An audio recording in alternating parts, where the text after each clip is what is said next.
മൈക്കൂരിയിട്ട് പാലാരോട്ടൊക്കെ കയറിയാലോ police സ്റ്റേഷനിൽ? ഞാൻ വിചാരിക്കുന്ന മാസം കാണിച്ച് മൈക്കൂരിട്ട് ഇറങ്ങി വന്നാലോ എന്ന്. ഞാൻ മറ്റേ വ്യക്തി ഹത്യ ചെയ്തോന്നോ സ്ത്രീത്വത്തെ ചോദ്യം ചെയ്തു അങ്ങനെല്ലാം കൊടുത്താലോ? ഇവന് തന്നെ വിളിച്ച് നാട്ടുകാരെ എവിടെ അറിയിക്കുമെന്ന് എനിക്ക് തോന്നുന്നു. വാഷ്റൂമിൽ കയറിപ്പോട്ടൊരു ചേച്ചി ഉണ്ടായിരുന്നു. അപ്പൊ ചേച്ചി എന്നെ കണ്ടോ, ഞാൻ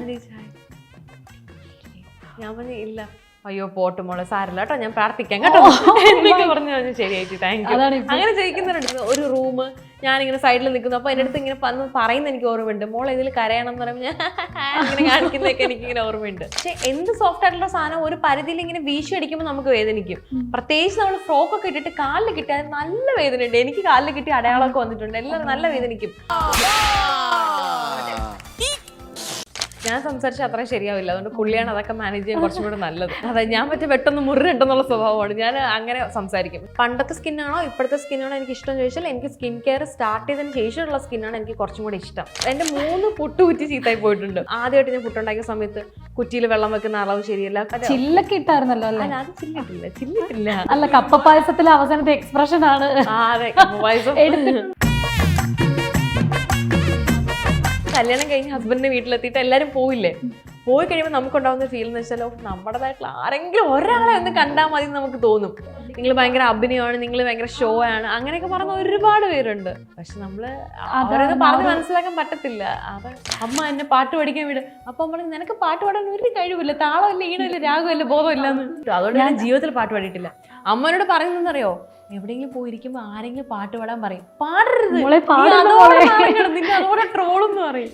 അടൈമഴ വരും മതിൽ നനയുമേ, കുളിർ കാഴ്ചലോട് സ്നേഹം, ഒരു പോർവൈക്കുള്ളിരു തൂക്കം. ഹായ് ഓൾ, ഇന്ന് എന്നോടൊപ്പമുള്ള ഗസ്റ്റിനെ പ്രത്യേകം പരിചയപ്പെടുത്തേണ്ട ആവശ്യമില്ല. കാരണം കുടുംബ പ്രേക്ഷകർക്ക് ഏറ്റവും ഇഷ്ടമുള്ള ഒരാൾ. എന്നാൽ കല്യാണത്തിന് ശേഷം യൂട്യൂബിലേക്ക് എത്തുകയും പിന്നെ ട്രെൻഡിങ്ങിലേക്കായിരുന്നു എല്ലാ വീഡിയോസും എത്തിയത്. അത് എന്നോടൊപ്പമുള്ളത് ആലീസ് ക്രിസ്റ്റിയാണ്. Hi, welcome. Thank you so much. ഞാൻ പറഞ്ഞതുപോലെ തന്നെ, കാരണം ടെലിവിഷൻ പ്രേക്ഷകരിലെ കുടുംബ പ്രേക്ഷകരുടെ ഒരു കുട്ടിയായിരുന്നു. അതിനുശേഷമാണ് യൂട്യൂബിലേക്ക് കല്യാണം വരുന്നു, പിന്നെ യൂട്യൂബിൽ ഓരോ വീഡിയോ, എല്ലാ വീഡിയോസും ട്രെൻഡിങ് ലിസ്റ്റിലേക്ക്. എങ്ങനെയായിരുന്നു ഇത്? അത് ശരിക്കും പറഞ്ഞാൽ എനിക്ക് തോന്നുന്നു ഒരുപാട് വീഡിയോസിൽ ഞാൻ പറഞ്ഞിട്ടുണ്ട്. യൂട്യൂബ് തുടങ്ങണമെന്ന് നേരത്തെ പ്ലാൻ കൂട്ടി ചെയ്തൊന്നുമല്ല.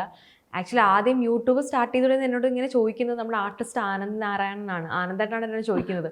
ഞങ്ങൾ തമ്മിലിങ്ങനെ സംസാരിക്കുന്നു. ഒരു 2 ദിവസം കഴിഞ്ഞപ്പോൾ എല്ലാം സെറ്റായി. അപ്പോൾ 2 ദിവസം കഴിയുമ്പോൾ സേവ് ദ ഡേറ്റ് ആണ്.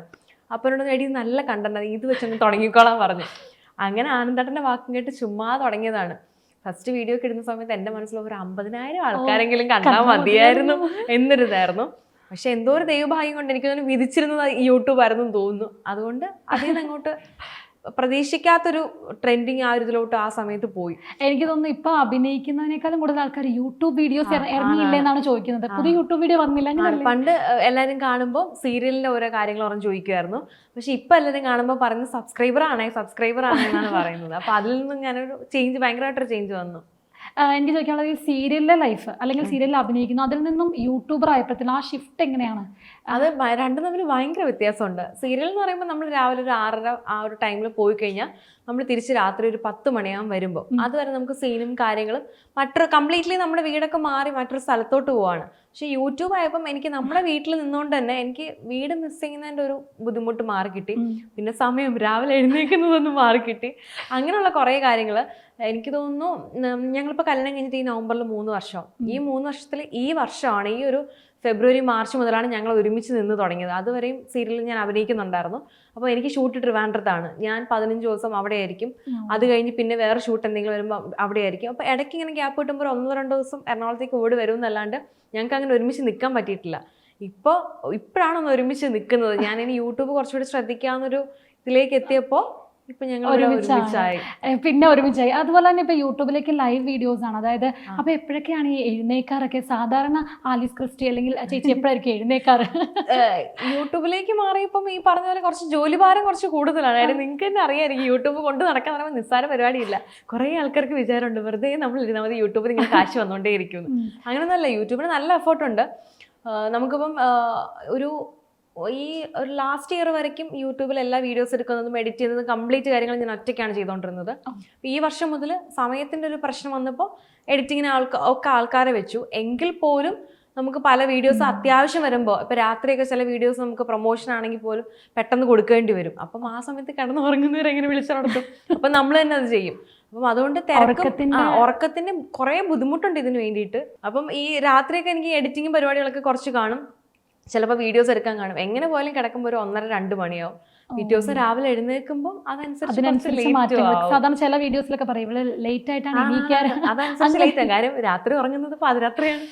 ചില ദിവസങ്ങളിൽ ഇതുപോലെ വീഡിയോ ഒക്കെ എഡിറ്റ് ചെയ്ത് വെളുപ്പിന് 5 മണിക്കായിരിക്കും കിടക്കുന്നത്. അപ്പൊ അടുത്ത ദിവസം പിന്നെ നോക്കുക വേണ്ട. അതുപോലെ തന്നെ ഒരു യൂട്യൂബർ ആയിക്കഴിഞ്ഞാൽ എന്തൊക്കെ പഠിച്ചു? അല്ലെങ്കിൽ ഇപ്പം സീരിയലൊക്കെ അഭിനയിക്കുമ്പോൾ പോവുക, അഭിനയിക്കുക, പിന്നെ ക്യാമറയെ പറ്റി അത്യാവശ്യമൊക്കെ അറിഞ്ഞിരിക്കുക. ഒരു യൂട്യൂബർ ആയിക്കഴിഞ്ഞപ്പോൾ എന്തൊക്കെ? യൂട്യൂബർ ആയപ്പോൾ ഞാൻ ഏറ്റവും കൂടുതൽ മനസ്സിലാക്കിയത്, സീരിയലിൽ നമ്മളെ കണ്ട് ഇഷ്ടപ്പെടുന്ന ആൾക്കാർ നമ്മുടെ ഒരു ക്യാരക്ടറിനെ കണ്ടിട്ടാണ് ഇഷ്ടപ്പെടുന്നത്. പക്ഷെ യൂട്യൂബിലേക്ക് വന്നപ്പോൾ നമ്മൾ കുറച്ചും കൂടി ശ്രദ്ധിക്കേണ്ടിയിരിക്കുന്നു എന്നുള്ള കാര്യം എനിക്ക് മനസ്സിലായി. കാര്യം നമ്മുടെ വ്യക്തിത്വം തന്നെയാണല്ലോ നമ്മൾ കാണിക്കുന്നത്. അപ്പം നമ്മൾ പറയുന്ന കാര്യങ്ങളായാലും പറയുന്ന വാക്കുകളായാലും കുറച്ചും കൂടെ ഭയങ്കര കോൺസെൻട്രേറ്റഡ് ആയിരിക്കണം എന്നുള്ള കാര്യം എനിക്ക് മനസ്സിലായി. എന്താ പറയുക, ആവശ്യമില്ലാത്ത വള്ളികളൊന്നും പോയി തല വെച്ച് കൊടുക്കരുത്, എന്നാൽ നമുക്ക് പണി കിട്ടും എന്നുള്ള കാര്യമൊക്കെ മനസ്സിലായി. അപ്പോൾ കുറച്ചുകൂടി നമ്മളെ സ്നേഹിക്കാൻ തുടങ്ങി. മറ്റത് നമ്മുടെ ക്യാരക്ടറിൻ്റെ പേര് പറഞ്ഞിട്ടായിരിക്കും നമ്മുടെ അടുത്ത് വരുന്നത്, ഇപ്പം നമ്മുടെ പേര് പറഞ്ഞിട്ടാണ് നമ്മുടെ അടുത്ത് വരുന്നത്. ആ ഒരു വ്യത്യാസം. പിന്നെ ആലിസ് ക്രിസ്റ്റി എന്നുള്ള പേര് കുറച്ചും കൂടി രജിസ്റ്റർ ആയെന്ന് എനിക്ക് തോന്നിയിട്ടുണ്ട്. ഈ പറഞ്ഞ പോലെ പണ്ട് നമ്മുടെ ക്യാരക്ടറിൻ്റെ പേര് ആൾക്കാർക്ക് അറിയുള്ളൂ, അല്ലാതെ പേഴ്സണലി അറിയുന്നുള്ള കുറച്ച് ഇപ്പം നമ്മൾ ഫോളോ ചെയ്യുന്ന ആൾക്കാർ അങ്ങനെയുള്ളവർക്ക് നമ്മുടെ ശരിക്കുള്ള പേര് അറിയുള്ളൂ. പക്ഷെ ഇപ്പം എങ്ങനെയാണെന്ന് വെച്ചാൽ എല്ലാവരും നമ്മുടെ പേര് പറഞ്ഞ് ഫുൾ നെയിം പറഞ്ഞ് നമ്മളോട് സംസാരിക്കാൻ തുടങ്ങി എന്നുള്ളതാണ്. അപ്പൊ യൂട്യൂബിലേക്ക് വന്നു കഴിഞ്ഞപ്പോൾ നമ്മുടെ ഒപ്പീനിയൻസിനൊക്കെ ഭയങ്കര ഇമ്പോർട്ടൻസ് ഉണ്ടെന്നാണ്. അപ്പം അതുപോലെ തന്നെ ഇപ്പം ചേച്ചിയുടെ യൂട്യൂബ് ഫോളോ ചെയ്യുകയാണെങ്കിലും കമന്റ്സ് നോക്കിക്കഴിഞ്ഞാൽ നെഗറ്റീവ് കമന്റ്സ് വന്നാലും അത് എടുത്തിട്ട് തന്നെ റിയാക്ട് ചെയ്യാറുണ്ട്. അപ്പം അത് എങ്ങനെയാണ്? നേരത്തെ തൊട്ട് പണ്ട് തൊട്ട് എന്തെങ്കിലുമൊക്കെ കാര്യങ്ങൾ വന്നാൽ? ഇല്ല, ശരിക്കും പറഞ്ഞാൽ നെഗറ്റീവ് കമന്റ്സ് ഒക്കെ ചിലതൊക്കെ നമ്മൾ വായിച്ചിട്ട് വെറുതെ വിടും. പക്ഷെ ചിലതൊക്കെ കേട്ട് കഴിയുമ്പോൾ നമുക്ക് തിരിച്ച് റിയാക്ട് ചെയ്തിരിക്കാൻ തോന്നില്ല. ഈ ഇടയ്ക്ക് ഇങ്ങനെ ഒരു കമന്റ് വന്നിരുന്നു, ഏതൊരു പ്രൊമോഷൻ്റെ ഒരു പ്രോഡക്റ്റിൻ്റെ പ്രൊമോഷൻ കാണിച്ചപ്പോൾ അതിൻ്റെ താഴെ ഏതൊരു ചേച്ചിയാണെന്ന് തോന്നുന്നു കമൻറ്റ് ചെയ്ത്, ഈ കുട്ടി ഇതൊന്നും ഉപയോഗിക്കുന്നതല്ല, ഈ കുട്ടി ഇന്ന ഹോസ്പിറ്റലിൽ ഇന്ന ഡോക്ടറിൻ്റെ അടുത്ത് സ്ഥിരം പോകാറുണ്ട്, ഞാൻ അവിടെ പോകുമ്പോഴൊക്കെ. അപ്പം എനിക്ക് അത് കണ്ടപ്പോൾ എനിക്ക് ഭയങ്കര ദേഷ്യം തോന്നി. കാര്യം നമ്മൾ ആ ഹോസ്പിറ്റലിൽ പോയിട്ടുണ്ട്, പക്ഷെ ഈ പറഞ്ഞ പോലത്തെ ഒരു ഡോക്ടറിനെ ഒന്നും കണ്ടിട്ടില്ല. പക്ഷെ പുള്ളിക്കാരത്തി ഇങ്ങനെ കണ്ണുകൊണ്ട് കണ്ടതുപോലെ വന്നിരുന്ന് ചുമ്മാതെ ഇങ്ങനെ പറയുവാണ്. അപ്പം അങ്ങനെയുള്ള കാര്യങ്ങളൊക്കെ കാണുമ്പോൾ ചിലതിനൊക്കെ ഞാൻ റിയാക്ട് ചെയ്യാറുണ്ട്. ചില ആൾക്കാരൊക്കെ, ചില ചേട്ടന്മാരൊക്കെ ഇങ്ങോട്ട് കാണുമ്പോൾ ഇത് എന്ത് ചളി വീഡിയോ ആണ്. അപ്പം ഞാൻ തിരിച്ച് പിന്നെ അല്ല ചേട്ടാ, ഇതൊക്കെ എന്ത് ചളി വീഡിയോ അല്ല ചേട്ടാ എന്ന് പറഞ്ഞിട്ട് തിരിച്ച് അങ്ങനെയും പറയാറുണ്ട്. ചില കാര്യങ്ങൾ വായിച്ചിട്ട് വെറുതെ കളയും. മറുപടി കൊടുക്കണമെന്ന് തോന്നിയാൽ അതിന് ഉറപ്പായിട്ട് ഞാൻ മറുപടിയും കൊടുക്കും. അതുപോലെ തന്നെ ഇപ്പം സച്ചിൻ ചേട്ടൻ എന്ത് പറയുന്നു, ഇപ്പൊ യൂട്യൂബർ എനിക്ക് തോന്നുന്നു സച്ചിൻ ചേട്ടൻ ഒരു ബിസിനസ് മാൻ ആയിരുന്നതിന് ശേഷം കല്യാണത്തിലേക്കൊക്കെ വരുന്നു, അത് കഴിഞ്ഞിട്ടാണ് ഒരു സെലിബ്രിറ്റി ലൈഫിലേക്ക് ഇപ്പൊ മാറിയിരിക്കുന്നു. ഞാൻ ആദ്യം പറഞ്ഞ പോലെ തന്നെ നിങ്ങളെ ആലിസ് ക്രിസ്റ്റീന അല്ലെ സച്ചിൻ ചേട്ടനും ഇങ്ങനെ രണ്ടായിട്ട് കിട്ടാറില്ല, ഇന്റർവ്യൂസ് നോക്കിയാലും യൂട്യൂബ് വീഡിയോസ് നോക്കിയാലും ഇപ്പം രണ്ടുപേരും എല്ലാത്തിലും ഒരുമിച്ചാണ്. ഞാനാണ് ഇവരിങ്ങനെ സെപ്പറേറ്റ് ആക്കിയിട്ടില്ലേ. ഇത് എനിക്കൊന്നും ഈ കല്യാണം കഴിഞ്ഞിട്ട് ഇടയ്ക്ക് ഇതിപ്പോ രണ്ടാമത്തെ തന്നെ സിംഗിൾ ഇന്റർവ്യൂ ആണ്. പക്ഷെ ഇപ്പൊ എവിടെ പോയാലും എല്ലാരും ചോദിക്കുന്നത് ദിശാനെ പറ്റിയാണ്. എവിടെ ചേട്ടൻ വന്നില്ലേ എന്നാണ് ചോദിക്കുന്നത്. എനിക്ക് തോന്നുന്നു എല്ലാരും ഇങ്ങനെ ഒരുമിച്ച് കണ്ട് അതുമായിട്ട് കുറച്ചുകൂടി യൂസ്ഡ് ആയെന്ന് തോന്നുന്നു. പിന്നെ ഫുൾ ടൈം ഞാൻ പുറകെ നടക്കുന്നതാണ്. ഞാനങ്ങനെ ഒറ്റയ്ക്ക് ഒരിടത്തും എവിടെ പോയാലും ഞാൻ കൂടെ പോകുന്ന ഒരു ടൈപ്പ്. സച്ചിൻ ചേട്ടനൊപ്പം എങ്ങനെയാണ് ഇപ്പോഴത്തെ ഈ ഒരു ലൈഫിനെ? ഇപ്പോഴത്തെ ആള് കുറച്ചും കൂടെ മറ്റത് ഓഫീസിലെ കാര്യങ്ങൾ മാത്രം നോക്കിയാൽ മതിയായിരുന്നു. ഇപ്പൊ എന്റെ കുറച്ച് തലവേദനയും കൂടെ ഉണ്ട്. എന്റെ കാര്യങ്ങളും കൂടെ ഇപ്പൊ നോക്കുന്നുണ്ട്. ഇപ്പൊ ഈ പ്രൊമോഷന്റെ ആൾക്കാരെ അവരൊക്കെ വിളിച്ച് സംസാരിക്കുന്നത് ഞാൻ സംസാരിച്ചാൽ അത്രയും ശരിയാവില്ല. അതുകൊണ്ട് പുള്ളിയാണ് അതൊക്കെ മാനേജ് ചെയ്യാൻ കുറച്ചും കൂടെ നല്ലത്. എന്റെ മാനേജറും കൂടെ ഞാൻ മറ്റേ പെട്ടെന്ന് മുറിണ്ടെന്നുള്ള സ്വഭാവമാണ്. ഞാൻ അങ്ങനെ സംസാരിക്കും. പക്ഷെ പുള്ളി അവരുടെ ഓഫീസിലുള്ള ആൾക്കാരായിട്ട് സംസാരിച്ച എക്സ്പീരിയൻസ് ഉള്ളതുകൊണ്ടായിരിക്കും അവരെ കറക്റ്റായിട്ട് എങ്ങനെ ഹാൻഡിൽ ചെയ്യണം എന്നുള്ളൊരു ഐഡിയ ഉണ്ട്.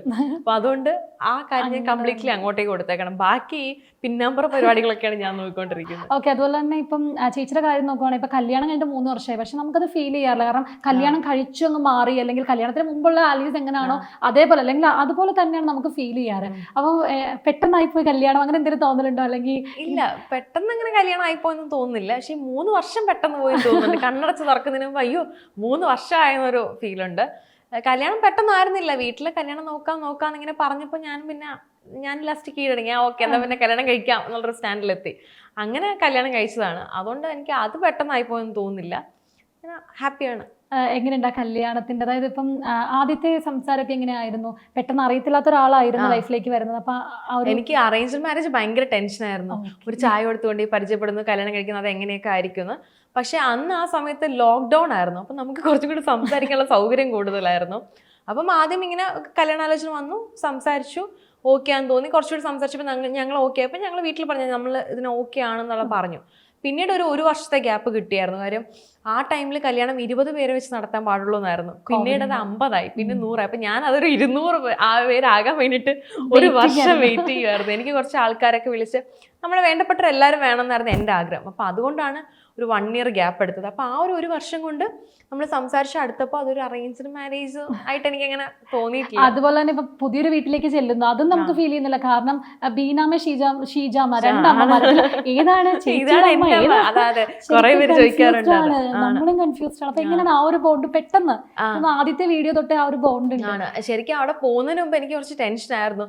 ഞാൻ കല്യാണത്തിന് മുമ്പ് ഷീജാമയായിട്ട് അങ്ങനെ അധികം സംസാരിച്ചിട്ടൊന്നുമില്ല. ഇടയ്ക്ക് ഇങ്ങനെ 1-2 തവണ സംസാരിച്ചു എന്നല്ലാതെ വലിയ കമ്പനി ആയിട്ടില്ല. അപ്പൊ എനിക്ക് അമ്മ എങ്ങനെയായിരിക്കും എന്നുള്ളൊരു പേടിയുണ്ടായിരുന്നു. കുക്കുവിന് എനിക്ക് ഓൾറെഡി അറിയായിരുന്നു, സംസാരിച്ച് പരിചയപ്പെട്ടു ആ ഒരു വർഷം കൊണ്ട്. അതുകൊണ്ട് കുക്കുവിൻ്റെ കാര്യത്തിന് ടെൻഷൻ ഇല്ലായിരുന്നു, പപ്പയുടെ കാര്യത്തിൽ എനിക്ക് ടെൻഷൻ ഇല്ലായിരുന്നു. എനിക്ക് ഏറ്റവും പേടി അമ്മേനെയായിരുന്നു. പക്ഷെ അവിടെ ചെന്ന് കഴിഞ്ഞപ്പോൾ ആ വീട്ടിലെ ഏറ്റവും പാവം അമ്മയാണ്. അങ്ങനെ അമ്മയായിട്ട് പെട്ടെന്നൊരു ബോണ്ട് കിട്ടി. അമ്മയായാലും പപ്പയായാലും ഇപ്പം കുക്കു എങ്ങനെയാണോ അതുപോലെ തന്നെയാണ് എന്നെ നോക്കുന്നത്. ഞാനും തിരിച്ചതുപോലെ എനിക്ക് എൻ്റെ പപ്പയും അമ്മ എങ്ങനെയാണോ അതുപോലെ തന്നെയാണ് ഞാൻ അവരെയും കാണുന്നത്. അതുകൊണ്ട് ദൈവം സഹായിച്ചു ഇതുവരെ പ്രശ്നങ്ങളൊന്നുമില്ല, രണ്ടുപേരും ഹാപ്പി ആയിട്ട് പോകും. കുക്കിങ്ങിലൊക്കെ ഇപ്പം എങ്ങനെയായി? കുക്കിംഗ് ഒക്കെ കുഴപ്പമില്ല, അത്യാവശ്യം. ചില വീഡിയോസിലൊക്കെ പറയും ഇവളെക്കാളും നന്നായിട്ട് ഞാൻ കുക്ക് ചെയ്യുന്നതൊക്കെ സജ്ജേട്ടൻ പറയും. അങ്ങനെ കുക്ക് ചെയ്യും, എന്നെക്കാട്ടിലും നന്നായിട്ട് ചില കറികളൊക്കെ നന്നായിട്ട് ഉണ്ടാക്കും. കുക്കിംഗ് ഒക്കെ പഠിച്ചു വരുന്നു. ആദ്യമൊക്കെ വൻ ഫ്ലോപ്പ് ആയിരുന്നു, കുറെ അബദ്ധങ്ങളൊക്കെ പറ്റിയിട്ടുണ്ട്. പക്ഷെ ഇപ്പം കുഴപ്പമില്ല, അത്യാവശ്യം. പക്ഷെ ഈ പറഞ്ഞ സാമ്പാറോ അവിയലൊന്നും എനിക്ക് വെക്കാറിയില്ല. ഐശാന എല്ലാം നോൺ വെജ് വേണം. അപ്പൊ നോൺ വെജ് എല്ലാം എനിക്ക് ഒരുവിധം വെക്കാൻ അറിയാം. പക്ഷെ ഭയങ്കരമായിട്ട് ഇങ്ങനെ വെജിറ്റബിൾസിന്റെ ഒരു വെജ് കറി, ഒരു വെജിറ്റേറിയൻ ആയിട്ടുള്ള ഒരാൾ പെട്ടെന്ന് വീട്ടിൽ വന്ന് അയാൾക്ക് എന്ത് കൊടുക്കണം ഞാൻ പെട്ടുപോകും. കൺഫ്യൂസ്ഡ് ആണ്. എനിക്ക് സാമ്പാർ അവിയൽ അങ്ങനത്തെ ഐറ്റംസ് ഒന്നും അറിയില്ല. കുക്കിംഗ് എന്തെങ്കിലും നേരത്തെ പഠിച്ചിട്ട് എന്തെങ്കിലുമൊക്കെ അറിയാമായിരുന്നോ അതോ കല്യാണം കഴിഞ്ഞിട്ടൊക്കെ? വീട്ടിൽ പണ്ട് ചെയ്യുമായിരുന്നു എന്തെങ്കിലും, ഈ ടൊമാറ്റോ കറി അങ്ങനെയുള്ള കുഞ്ഞു കുഞ്ഞു ഐറ്റംസ്. ചപ്പാത്തി ഞാൻ സ്വന്തമായിട്ട് ഉണ്ടാക്കുമായിരുന്നു. അപ്പൊ അതിന് ഞാൻ തന്നെ സ്വന്തമായിട്ട് കറി എന്തെങ്കിലും പരീക്ഷിക്കുമായിരുന്നു. അങ്ങനെ കുറച്ച് കറിയൊക്കെ അറിയായിരുന്നു. പിന്നെ ബാക്കിയെല്ലാം പരീക്ഷിച്ചങ്ങോട്ട് പഠിച്ചു. ഇപ്പൊ പിന്നെ ചേച്ചി സീരിയലിൽ നിന്ന് കുറച്ച് ബ്രേക്ക് എടുത്തിരിക്കുകയാണ്. സീരിയലിൽ നിന്ന് ബ്രേക്ക് എടുത്തേക്കണം. ഇപ്പൊ ഞാൻ നമ്മുടെ ജോസ്കോ ജ്വല്ലേഴ്സിന്റെ ആഡ് ഫുൾ ചെയ്യുന്നുണ്ട്. അപ്പൊ നമുക്ക് അത് എല്ലാ വീക്കെൻഡുമാണ് ഷൂട്ട്, വെള്ളി ശനി ചിലപ്പോൾ ഞായറും കാണും. അപ്പം ആ ഒരു വീക്കെൻഡ് ബേസിലാണ് നമ്മളത് എടുത്തേക്കുന്നത്. അപ്പോൾ അതുകൊണ്ട് സീരിയലിൽ നമ്മൾ ജോയിൻ ചെയ്ത് കഴിഞ്ഞാൽ അവർക്ക് ഡേറ്റിന് ബുദ്ധിമുട്ട് വരും. സീരിയൽ എന്ന് പറയുമ്പോൾ ഒരു 1 to 15 days നമ്മൾ കംപ്ലീറ്റ്ലി അവർക്ക് കൊടുത്തു കഴിഞ്ഞാൽ നമ്മൾ അവർക്ക് വേണ്ടി നിൽക്കണം. ഇല്ലെങ്കിൽ വെറുതെ അവിടെയും പ്രശ്നമാവും ഇവിടെയും പ്രശ്നമാവും. അപ്പോൾ അങ്ങനെ ഒരു ഇതുള്ളത് കൊണ്ട് തൽക്കാലത്തേക്ക് അതിൽ നിന്നൊരു ബ്രേക്ക് ഇങ്ങനെ എടുത്തേക്കാണ്. ആക്ച്വലി യൂട്യൂബേഴ്സിൻ്റെ അടുത്ത് എല്ലാവരും ചോദിക്കാറുള്ള ചോദ്യം തന്നെയാണ്, എത്ര കൊളാബ്സ് ഒക്കെ ഒരു മന്ത്ലി വരും, അല്ലെങ്കിൽ ഒരു മന്ത് എത്ര കൊളാബ് ഒക്കെ വരും? മന്ത്ലി അത്യാവശ്യം എനിക്ക് നന്നായിട്ട് കൊളാബറേഷൻസ് വരുന്നുണ്ട്. ചിലതൊക്കെ നമ്മുടെ സമയമില്ലായ്മ കാരണം എടുക്കാൻ പറ്റാത്തതുകൊണ്ട്. എന്നാലും റെഗുലർ ആയിട്ട് നമ്മളെ കോൺടാക്ട് ചെയ്യുന്ന കുറേ ബ്രാൻഡുകളുണ്ട്. അപ്പോൾ അവരുടെ എന്നൊക്കെ പറയുമ്പോൾ എനിക്കറിയാം വീട്ടിൽ കറക്റ്റായിട്ട് പാഴ്സൽ വരും. അപ്പോൾ വരുമ്പോഴേക്കും എനിക്ക് ഗ്രൂപ്പിൽ ഡേറ്റ് വരും. ആ ഒരു രീതി ആയി കഴിഞ്ഞു, മനസ്സിലായി. നമുക്ക് പിന്നെ അധികം സംസാരമൊന്നുമില്ല. പ്രോഡക്റ്റ് വരിക, ഫോട്ടോ എടുക്കുക, ഡേറ്റ് തരിക, നമ്മൾ വീഡിയോ കൊടുക്കുക, ആ ഒരു ഇതിലേക്ക് അങ്ങ് മാറിക്കഴിഞ്ഞു. അങ്ങനെ ചെയ്യുന്ന കുറേ ബ്രാൻഡുകളുണ്ട്. അപ്പൊ ഈ ബ്രാൻഡുകളൊക്കെ സെലക്ട് ചെയ്യുമ്പോഴും അങ്ങനെ ചൂസ് ചെയ്യാറുണ്ടോ? ഉറപ്പായിട്ടും. നമ്മുടെ വീഡിയോ കണ്ട് പ്രോഡക്റ്റ് മേടിച്ച് യൂസ് ചെയ്യുന്ന ഒരുപാട് പേരുണ്ട്. അപ്പം അതുകൊണ്ട് അതിൽ കുറച്ച് സെലക്റ്റീവ് ആണ് ഏതൊക്കെ ചെയ്യണം എന്നുള്ളത്. അതുപോലെ ചേച്ചിയുടെ വീഡിയോസ് ഫോളോ ചെയ്യുന്നവർക്ക് അറിയാം, ഇപ്പം സ്കിൻ കെയറിനാണെങ്കിലും ഹെയർ കെയറിനാണെങ്കിലും അതിലൊരു റിസൾട്ട് ഉണ്ടാക്കിയതിന് ശേഷമാണ് അത് വീഡിയോയിലൂടെ പറയുന്നത്. അങ്ങനെ ആക്കിയ ഒരു വ്യക്തി കൂടിയാണ്. അപ്പം സ്കിൻ കെയറിൽ ഇപ്പം ബേസിക് ആയിട്ട് ഒരാളുടെ അടുത്ത് പറയാനാണെങ്കിൽ എങ്ങനെ ആയിരിക്കും സ്കിൻ കെയറിനൊരു ഇമ്പോർട്ടൻസ് കൊടുക്കുക? സ്കിൻ കെയറിന് ഇമ്പോർട്ടൻസ് കൊടുക്കാന്ന് പറയുമ്പോൾ നമ്മൾ സ്കിൻ കെയറിന് ഇമ്പോർട്ടൻസ് കൊടുത്തില്ല എന്നുണ്ടെങ്കിൽ എനിക്ക് തോന്നിയിട്ടുള്ള പെട്ടെന്ന് ഒരു ഏജിങ് ഒരു സാധനം നമ്മുടെ ഫേസിൽ വരുന്ന എനിക്ക് തോന്നിയിട്ടുണ്ട്. പിന്നെ ഈ പറഞ്ഞ പ്രോഡക്റ്റുകളെല്ലാം ഞാൻ ഉപയോഗിക്കും, എൻ്റെ വീട്ടുകാർക്ക് കൊടുക്കും, എൻ്റെ കസിൻസിന് കൊടുക്കും, എല്ലാവരും ഉപയോഗിക്കുന്നുണ്ട്. ഞാൻ വരും, എനിക്ക് ആവശ്യമുള്ള എടുക്കും, നേരെ ഞാൻ അങ്ങോട്ടേക്ക് കൊടുക്കും, അല്ലെങ്കിൽ ഫ്രണ്ട്സിന് കൊടുക്കും. അങ്ങനെ ആർക്കെങ്കിലും അതിങ്ങനെ പാസ് ചെയ്ത് പോയിക്കൊണ്ടിരിക്കും. അതുകൊണ്ട് ഞങ്ങൾ എല്ലാവരും ഇതെല്ലാം ഉപയോഗിക്കുന്നുണ്ടെന്നുള്ളതാണ്. സ്കിൻ കെയറിൽ പിന്നെ ഇമ്പോർട്ടൻസ് കൊടുക്കാന്ന് പറയുമ്പോൾ കറക്റ്റായിട്ട് ഉപയോഗിച്ചില്ലെങ്കിൽ എന്തായാലും സ്കിൻ നശിക്കും. ഒന്നാമത്തെ നമ്മൾ ഡെയിലി മേക്കപ്പ് ചെയ്യുന്നവരാണ്. നമുക്ക് എവിടെ പോയാലും, ഷൂട്ടിന് പോയാലും, അല്ലാതെ ഇപ്പോൾ ഒരു ഇന്റർവ്യൂവിന് വരുന്നു, നമുക്ക് എന്തായാലും നമ്മുടെ ലുക്ക് മെയിൻറ്റെയിൻ ചെയ്യാന്നുള്ളത് നമ്മുടെ ജോലിയുമായിട്ട് ബന്ധപ്പെട്ട ഒരു കാര്യമാണ്. നമുക്ക് ചെയ്തേ പറ്റുള്ളൂ, വേറെ ഓപ്ഷൻ ഇല്ല അതിൽ. അപ്പോൾ അതൊക്കെ ചെയ്യുന്നതുകൊണ്ട് സ്കിൻ കെയർ കുറച്ച് ഇമ്പോർട്ടൻ്റ് ആണെന്നാണ് എനിക്ക് തോന്നുന്നത്. ഞാനും സ്കിൻ കെയർ ചെയ്യാറുണ്ട്. ഈ വരുന്ന പ്രോഡക്റ്റ് എല്ലാം ഇങ്ങനെ മാറി മാറി യൂസ് ചെയ്യാറുണ്ട്. പക്ഷേ പണ്ടത്തെ സ്കിന്നാണോ ഇപ്പോഴത്തെ സ്കിന്നാണോ എനിക്ക് ഇഷ്ടം ചോദിച്ചാൽ എനിക്ക് സ്കിൻ കെയർ സ്റ്റാർട്ട് ചെയ്തതിന് ശേഷമുള്ള സ്കിന്നാണ് എനിക്ക് കുറച്ചും കൂടി ഇഷ്ടം. കുറച്ചൊരു ബെറ്റർ ആയിട്ടൊരു ഫീൽ എനിക്കുണ്ട്. എനിക്കൊന്ന് ഈ ഒരു കോവിഡ് യൂട്യൂബ് ചാനൽ തുടങ്ങി കഴിഞ്ഞാൽ ഇത്രയധികം റിസർച്ച് ചെയ്ത് കല്യാണത്തിന് മുമ്പ് ഞാനൊരു മോയ്സ്ചറൈസർ പോലും ഇടില്ല. ഞാൻ പൗഡർ ഇടില്ല. സത്യമായിട്ടും എന്റെ വീട്ടിലൊരു മോയ്സ്ചറൈസറിന്റെ ഒരു ബോട്ടിൽ കാണില്ല, ഒരു സൺസ്ക്രീൻ കാണില്ല, ഞാൻ പൗഡർ ഇടില്ല, ഞാൻ ഇതൊന്നും ഇടില്ലായിരുന്നു. മേക്കപ്പ് ഇടും, പക്ഷെ അതും മറ്റേ 5th ഗിയറിലിട്ട് നേരെ ഫൗണ്ടേഷനിലേക്ക്. ഈ ബേസും കാര്യങ്ങളും കൺസീലറും ഒന്നുമില്ല എനിക്ക്. ഞാൻ നേരെ അങ്ങോട്ടേക്ക് പോകുന്ന ആളാണ്. ഒന്നുമില്ല. കല്യാണം കഴിഞ്ഞ് അതിനുശേഷമാണ് ഞാൻ ഈ പറഞ്ഞുതരാം. അപ്പൊ അതീ മോയ്സ്ചറൈസർ സ്റ്റാർട്ട് ചെയ്തു, പിന്നെ സൺസ്ക്രീൻ തുടങ്ങി, പിന്നെ പ്രോഡക്റ്റുകൾ വരാൻ തുടങ്ങി. അപ്പൊ ഇതെല്ലാം യൂസ് ചെയ്ത് ഇപ്പൊ അതുമായിട്ട് പണ്ട് ഞാൻ ആലോചിച്ചു, ദൈവം ഞാൻ പണ്ട് എങ്ങനെ നടന്നു. വീഡിയോസ് ഒരുപാടുണ്ട്, ഇതിലൊന്നും ഉപയോഗിക്കില്ലായിരുന്നു. വീട്ടിൽ ഒരു ബോട്ടിൽ പോലും കിട്ടില്ല അന്വേഷിച്ച. അതുപോലെ തന്നെ ഈ സീരിയൽ കരിയർ തുടങ്ങിയ ആ ഒരു ലൈഫിലേക്ക് പോകണമെങ്കിൽ ആദ്യത്തെ സീരിയൽ എത്ര വയസ്സിലായിരുന്നു, എങ്ങനെയായിരുന്നു? ചൈൽഡ് ആർട്ടിസ്റ്റ് ആയിട്ടാണ് വരുന്നത്. 2004 ആദ്യമായിട്ട് ചെയ്ത കടമ്പറ്റത്ത് കത്തനായിരുന്നു. അതിൽ അച്ഛൻ്റെ കൂടെ കുറച്ച് പിള്ളേരുണ്ടല്ലോ, അതിലൊരു കുട്ടിയായിരുന്നു. അവിടെ നിന്ന് തുടങ്ങി. ശരിക്കും ഈ സീരിയലും എനിക്ക് അഭിനയിക്കണം എന്ന് ആഗ്രഹിച്ച് വന്നതൊന്നുമല്ല. ആ സമയത്ത് സീരിയൽ കിട്ടി. എൻ്റെ അമ്മയുടെ പപ്പയ്ക്ക് ഈ ഫീൽഡിലുള്ള ഒരുപാട് ആൾക്കാരായിട്ട് പരിചയമുണ്ട്. അങ്ങനെ നമ്മുടെ TS Suresh Babu sir serial ഡയറക്ടറാണ്, സിനിമയൊക്കെ ഒരുപാട് ചെയ്തിട്ടുണ്ട്. സാറ് കണ്ടു, അങ്ങനെ ആ സീരിയൽ കഴിഞ്ഞു. അത് കഴിഞ്ഞപ്പോൾ പിന്നെ എന്തോ ഈ പറഞ്ഞ നമ്മുടെ വിധിയാന്ന് തോന്നുന്നു, ഒന്ന് കണ്ട് ഓരോ പ്രോജക്റ്റുകൾ വന്നപ്പോൾ ഞാനതങ്ങ് ചെയ്തുകൊണ്ടിരുന്നു. പക്ഷെ എൻ്റെ പാഷനാണ്, ഞാൻ അങ്ങനെ ഒന്നും അല്ല കേട്ടോ. എനിക്ക് കിട്ടിയതിൻ്റെ പുറത്ത് ഞാൻ ചെയ്തുകൊണ്ടിരിക്കുകയായിരുന്നു. പിന്നെ ഒരു പോയിന്റ് കഴിഞ്ഞപ്പോൾ എനിക്ക് മനസ്സിലായി, ഓക്കെ ഇതാണ് നമ്മുടെ പ്രൊഫഷൻ, നമുക്ക് കിട്ടുന്നുണ്ട്, പിന്നെ എന്തിനാ കിട്ടിക്കൊണ്ടിരിക്കുന്ന കളഞ്ഞിട്ട് കിട്ടാത്തതിൻ്റെ പുറകെ ഓടുന്നൊരു ചിന്തയാണ് എനിക്ക്. അപ്പോൾ പിന്നെ അതിങ്ങനെ കണ്ടിന്യൂ ചെയ്ത് വന്നുകൊണ്ടിരുന്നു. അപ്പോൾ ഇപ്പോഴും ഇത് നമുക്കിങ്ങനെ എത്ര നാൾ കിട്ടും അത്രയും നാൾ ഞാൻ ചെയ്തുകൊണ്ടിരിക്കും. അത് കഴിയുമ്പോഴേ ഇനി എന്ത് ചെയ്യും എന്നുള്ള കാര്യം ചിന്തിക്കുന്നുള്ളൂ. സീരിയൽ ആർട്ടിസ്റ്റുകൾക്കൊരു ഇതെന്ന് പറഞ്ഞാൽ സിനിമയിലേക്കുള്ള ഇത്, സിനിമ നോക്കണുണ്ടോ അതോ സിനിമയിലേക്ക് എങ്ങനെയാണ്? ഉറപ്പായിട്ടും സിനിമ നോക്കുന്നുണ്ട്. ചിലതൊക്കെ വന്നിട്ടുണ്ട്. ഈ പറഞ്ഞ പോലെ സീരിയലിൽ നിന്ന് കേൾക്കുമ്പോൾ അവർക്കൊരു ഇതുണ്ട്. അപ്പൊ അതിന്റെ പേരിൽ എനിക്ക് നഷ്ടപ്പെട്ടു പോയ അവസരങ്ങളും ഉണ്ട്. സിനിമ നോക്കുന്നുണ്ട്. നല്ലത് കിട്ടിയാൽ ഞാൻ ഉറപ്പായിട്ടും ചെയ്യും. ദൈവം എന്താ വിധിച്ചിരിക്കുന്നതെന്ന് അറിയില്ല, അതിനായിട്ട് വെയിറ്റ് ചെയ്യാം. അതുപോലെ തന്നെ ഇപ്പം എപ്പോഴും ചേച്ചിനെ കണ്ടു കഴിഞ്ഞാൽ എപ്പോഴും ഭയങ്കര ചിരി, അത് നമുക്ക് ഭയങ്കര പോസിറ്റീവ് എനർജിയാണ്. വീഡിയോസിലാണെങ്കിലും അല്ല ഇപ്പം ഭയങ്കര. എന്നിട്ട് നമുക്ക് സീരിയലുകളിൽ നോക്കുവാണെങ്കിൽ കൂടുതലും നെഗറ്റീവ് ക്യാരക്ടേഴ്സ് ഒക്കെ കൂടുതലും. നെഗറ്റീവ് കുറേ ചെയ്തിട്ടുണ്ട്. എനിക്ക് പൊതുവെ സീരിയലിൽ നെഗറ്റീവ് ക്യാരക്ടേഴ്സ് ചെയ്യാൻ ഭയങ്കര ഇഷ്ടമായിരുന്നു. കാര്യം പോസിറ്റീവ് എന്ന് പറയുമ്പോൾ നമുക്ക് അതിനൊരു പാറ്റേൺ ഉണ്ട്. എപ്പോഴും നമ്മൾ കുറച്ച് എല്ലാം അടങ്ങി ഒതുങ്ങി, കുറച്ച് കരച്ചിലും കുറച്ച് വിഷമങ്ങളും, ആ ഒരു പാറ്റേൺ ആണ് പൊതുവെ ഒരു പോസിറ്റീവ് ക്യാരക്ടറിന് വരുന്നത്. പക്ഷെ നെഗറ്റീവ് ക്യാരക്ടർ ചെയ്താൽ നമുക്ക് ഒരുപാട് സാധനങ്ങൾ ചെയ്യാൻ പറ്റും. ദേഷ്യവും സങ്കടവും സന്തോഷവും കരച്ചിലും ബഹളവും ഒക്കെ ചെയ്യാൻ പറ്റും, എല്ലാം ചെയ്യാൻ പറ്റും. അതുകൊണ്ട് എനിക്ക് നെഗറ്റീവ് ക്യാരക്ടേഴ്സ് ചെയ്യാൻ ഭയങ്കര ഇഷ്ടമായിരുന്നു. കുറെ ചെയ്തിട്ടുണ്ട്. അതല്ല ഞാൻ പറഞ്ഞ സംസാരിക്കുന്ന സമയത്താണെങ്കിൽ പോലും നമുക്ക് തോന്നുന്ന ഒരു നെഗറ്റീവ് ക്യാരക്ടർ കൊടുക്കാൻ പറ്റുമോ, അല്ലെങ്കിൽ സീരിയലിൽ കാണുന്നവർക്കല്ല ഡയറക്റ്റ് ഒക്കെ സംസാരിക്കുന്ന സമയത്ത് ഈ ചിരി കണ്ടിട്ട് എങ്ങനെ ഒരു വില്ലത്തി നേരിട്ടാണെന്ന് ചിലർ പറഞ്ഞിട്ടുണ്ട്. അയ്യോ സീരിയൽ കാണുന്ന പോലെ അല്ല, ഞങ്ങൾ അതുപോലെ വിചാരിച്ചോണ്ടിരുന്നൊക്കെ പറഞ്ഞിട്ടുണ്ട്. അപ്പൊ നമുക്കൊരു സെഗ്മെന്റിലേക്ക് പോവാം. ഒരു റാപ്പിഡ് ഫയർ ആണ്. ഓക്കെ, റെഡി അല്ലേ? ഓക്കെ. കപ്പിളായിട്ട് ട്രാവൽ ചെയ്യാൻ ഇനിയും ആഗ്രഹമുള്ളൊരു സ്പെഷ്യൽ പ്ലേസ്. ഇപ്പൊ ഒരുപാട് ട്രാവലിംഗ്സ് ഒക്കെ ഇപ്പൊ ചേച്ചിയുടെ യൂട്യൂബ് ചാനൽ നോക്കുകയാണെങ്കിൽ ചെയ്തിട്ടുണ്ട്. ഇനി ആഗ്രഹമുള്ള അടുത്ത ഡെസ്റ്റിനേഷൻ കപ്പിളായിട്ട്? ഡെസ്റ്റിനേഷൻ ചോദിച്ചാൽ ഞാൻ പാരീസ് പറയും. ദേഷ്യം വന്നാൽ ചെയ്യുന്ന 3 കാര്യങ്ങൾ.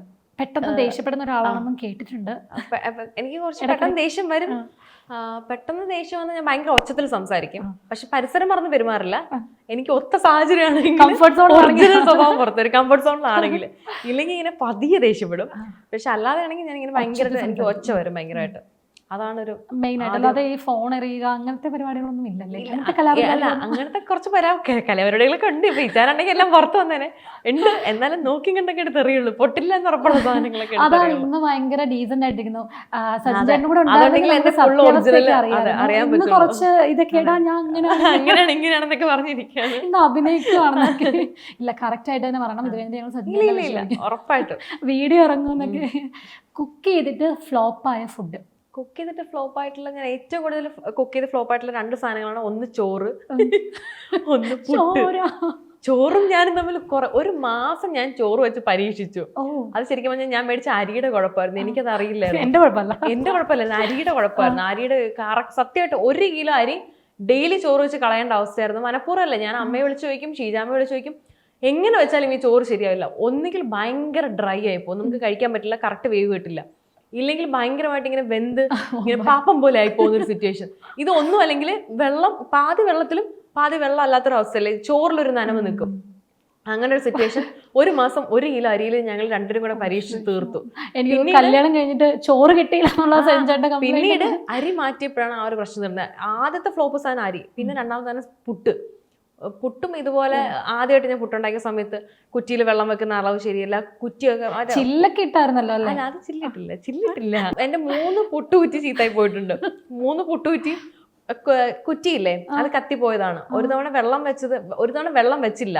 ആദ്യം ഉണ്ടാക്കിയ സമയത്ത് ചില്ലിന്റെ കേസ് കഴിയുമ്പോൾ പിന്നെ വെള്ളം വെച്ചില്ല. അങ്ങനെ ആ കുടം അത് ഇങ്ങനെ ചൂട് കൂടിയിട്ട് പോയി. ഒരു തവണ വെള്ളം വെച്ചു, പക്ഷെ അതിന്റെ അളവ് കുറഞ്ഞു. ആദ്യത്തെ പുട്ട് കറക്റ്റ് കിട്ടി, രണ്ടാമത്തെ പൊട്ടായ സമയത്ത് എനിക്ക് വെള്ളം ഫുള്ള് പോയി. അപ്പൊ എനിക്ക് പിന്നെ വെള്ളം റീഫിൽ ചെയ്യണം എന്നുള്ള സാധനം എൻ്റെ തലയിൽ പോയില്ല. അങ്ങനെ ആ ഇത് പോയി.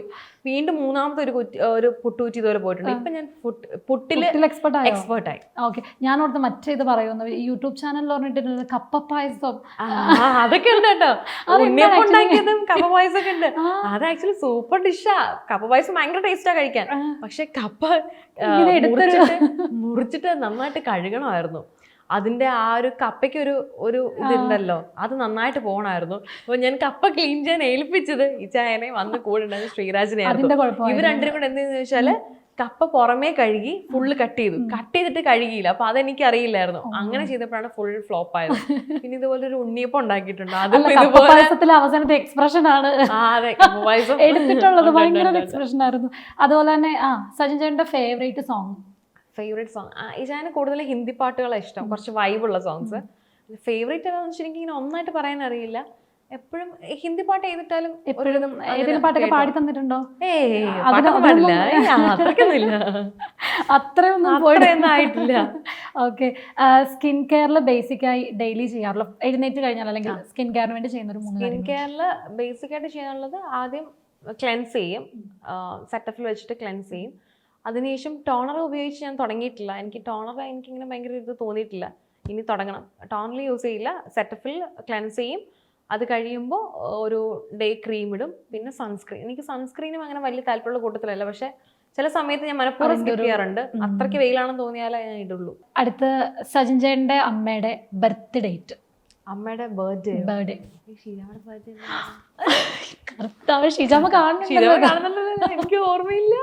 ഈച്ചാനോട് ചോദിച്ചാൽ ഈച്ചാനും അറിയില്ല എന്ന് പറയും. ഞാൻ ഓർത്ത് ഇതൊക്കെ പറയുന്നു. അപ്പം ഒരു ഐഡിയ ഇല്ല അമ്മയുടെ ബർത്ത്ഡേ. അടുത്തത് കൗണ്ട്ലെസ് ടൈം കണ്ട സിനിമ, ഇനിയും കാണണമെന്ന് ആഗ്രഹമുള്ളൊരു സിനിമ. ഇത്രയും കുറെ തവണ മണിച്ചിത്രത്താഴ് ഉടനെ റീ റിലീസ് ആവുന്നുണ്ട് വീണ്ടും തിയേറ്ററിൽ. ഓക്കെ, റീസെന്റ് ആയിട്ട് ചെയ്തൊരു കള്ളത്തരം, സജിൻ ചേട്ടൻ കയ്യോടെ പൊക്കിയ ഒരു കാര്യം. എന്റെ കള്ളത്തരം ചെയ്യാൻ നോക്കി കയ്യോടെ പിടിച്ചു. സ്ഥിരം കയ്യോടെ പിടിക്കാറുണ്ട്. വരുന്നതിന് മുന്നേ എന്താ ചെയ്തേ? വരുന്നതിന് മുന്നേ ഒന്നും ചെയ്തിട്ടില്ല. ഇതുപോലെ എന്തെങ്കിലും സാധനങ്ങളൊക്കെ എടുത്ത് ഒളിപ്പിച്ചു വെക്കുന്ന ഒരു സ്വഭാവം. ചുമ്മാ വെറുതെ കുറച്ചേരം അന്വേഷിക്കട്ടെ. അങ്ങനെയുള്ള ചെറിയ ചെറിയ ഓഫീസിൽ പോകുന്നതിന് മുന്നേ എടുത്ത് മാറ്റി വെക്കും എവിടെയെങ്കിലും. ചില സമയത്തൊക്കെ, എപ്പോഴും ഇല്ല കേട്ടോ, വല്ലപ്പോഴും കേൾക്കണുണ്ടല്ലോ.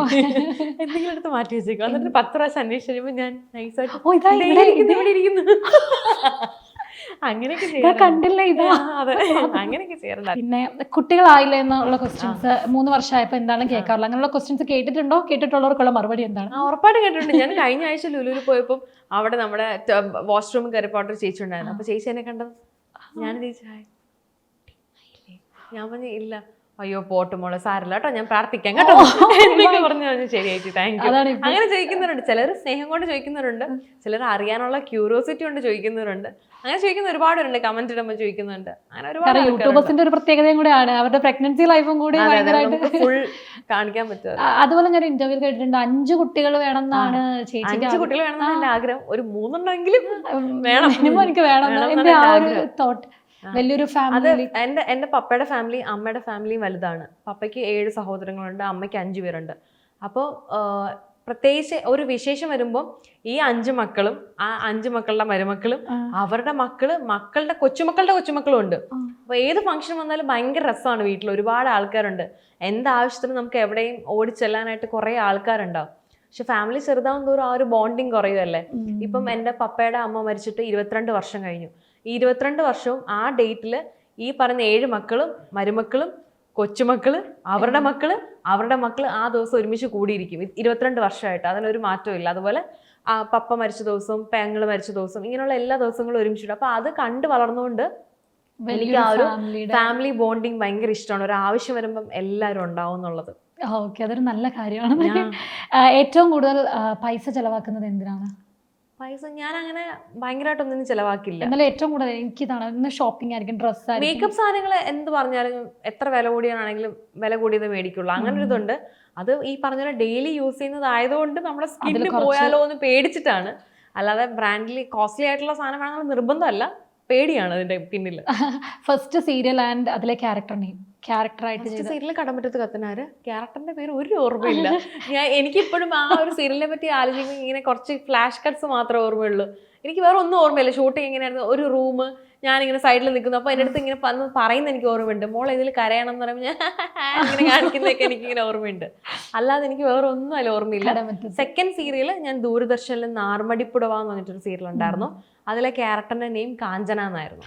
ഓക്കെ ഓക്കെ, അത് ഓർമ്മയുണ്ട്. അത് 4ാം ക്ലാസ് കഴിഞ്ഞിട്ട് ഞാൻ 5ലോട്ട് കയറിയ സമയത്തായിരുന്നു. ആ സമയത്ത് ചെയ്തതാണ്. റാപ്പിഡ് ഫയർ നല്ല ഗംഭീരമായിട്ട് ചെയ്തിട്ടുണ്ട്. അതിൽ കുറെ ഷീജാമ്മ ബർത്ത്ഡേ പറഞ്ഞു, അതാണ് തെറ്റിച്ചൊരു ക്വസ്റ്റ്യൻ. ബാക്കിയെല്ലാം പറഞ്ഞു. ഇന്ന് ചെല്ലുമ്പോ എന്തായാലും കിട്ടും. ഞാൻ ഇവിടെ എന്തെങ്കിലും തന്നില്ല എന്ന് പറയുന്നത് ചെന്ന് മേടിച്ചോളൂ. അതുപോലെ തന്നെ ഇപ്പം യൂട്യൂബേഴ്സിനെ സംബന്ധിച്ചിടത്തോളം ഉള്ളൊരു ക്വസ്റ്റ്യൻ ആണ്, ഈ ബിഗ് ബോസ് വരുന്ന സമയത്ത് ബിഗ് ബോസിൽ ഉണ്ടാവുമോ, ബിഗ് ബോസിൽ ഉണ്ടാവും എന്നൊക്കെ. ബിഗ് ബോസിൽ പോകാൻ ആഗ്രഹമുണ്ടോ, താല്പര്യമുണ്ടോ? കഴിഞ്ഞതിന്റെ മുന്നിലത്തെ സീസണിൽ എനിക്ക് പോകാനൊരു അവസരം കിട്ടിയായിരുന്നു. പക്ഷെ അന്ന് ഞാൻ പോയില്ല. അന്ന് നമ്മൾ ഈ യൂട്യൂബൊക്കെ തുടങ്ങി നിൽക്കുന്ന ഒരു സമയമായിരുന്നു.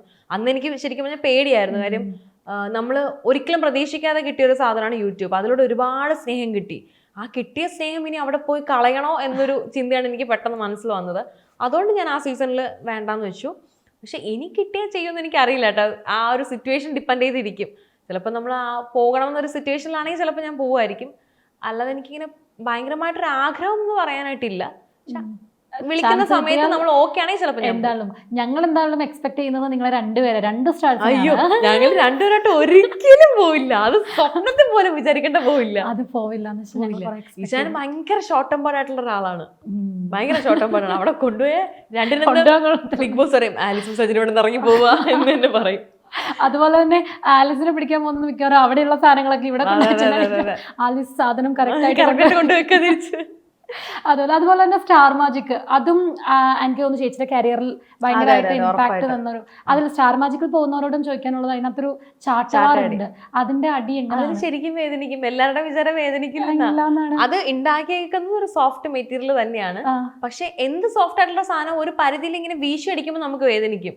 പ്രത്യേകിച്ച് നമ്മൾ ഫ്രോക്ക് ഒക്കെ ഇട്ടിട്ട് കാലിൽ കിട്ടിയാൽ നല്ല വേദനയുണ്ട്. എനിക്ക് കാലിൽ കിട്ടിയ അടയാളമൊക്കെ വന്നിട്ടുണ്ട്. എല്ലാവരും നല്ല വേദനിക്കും.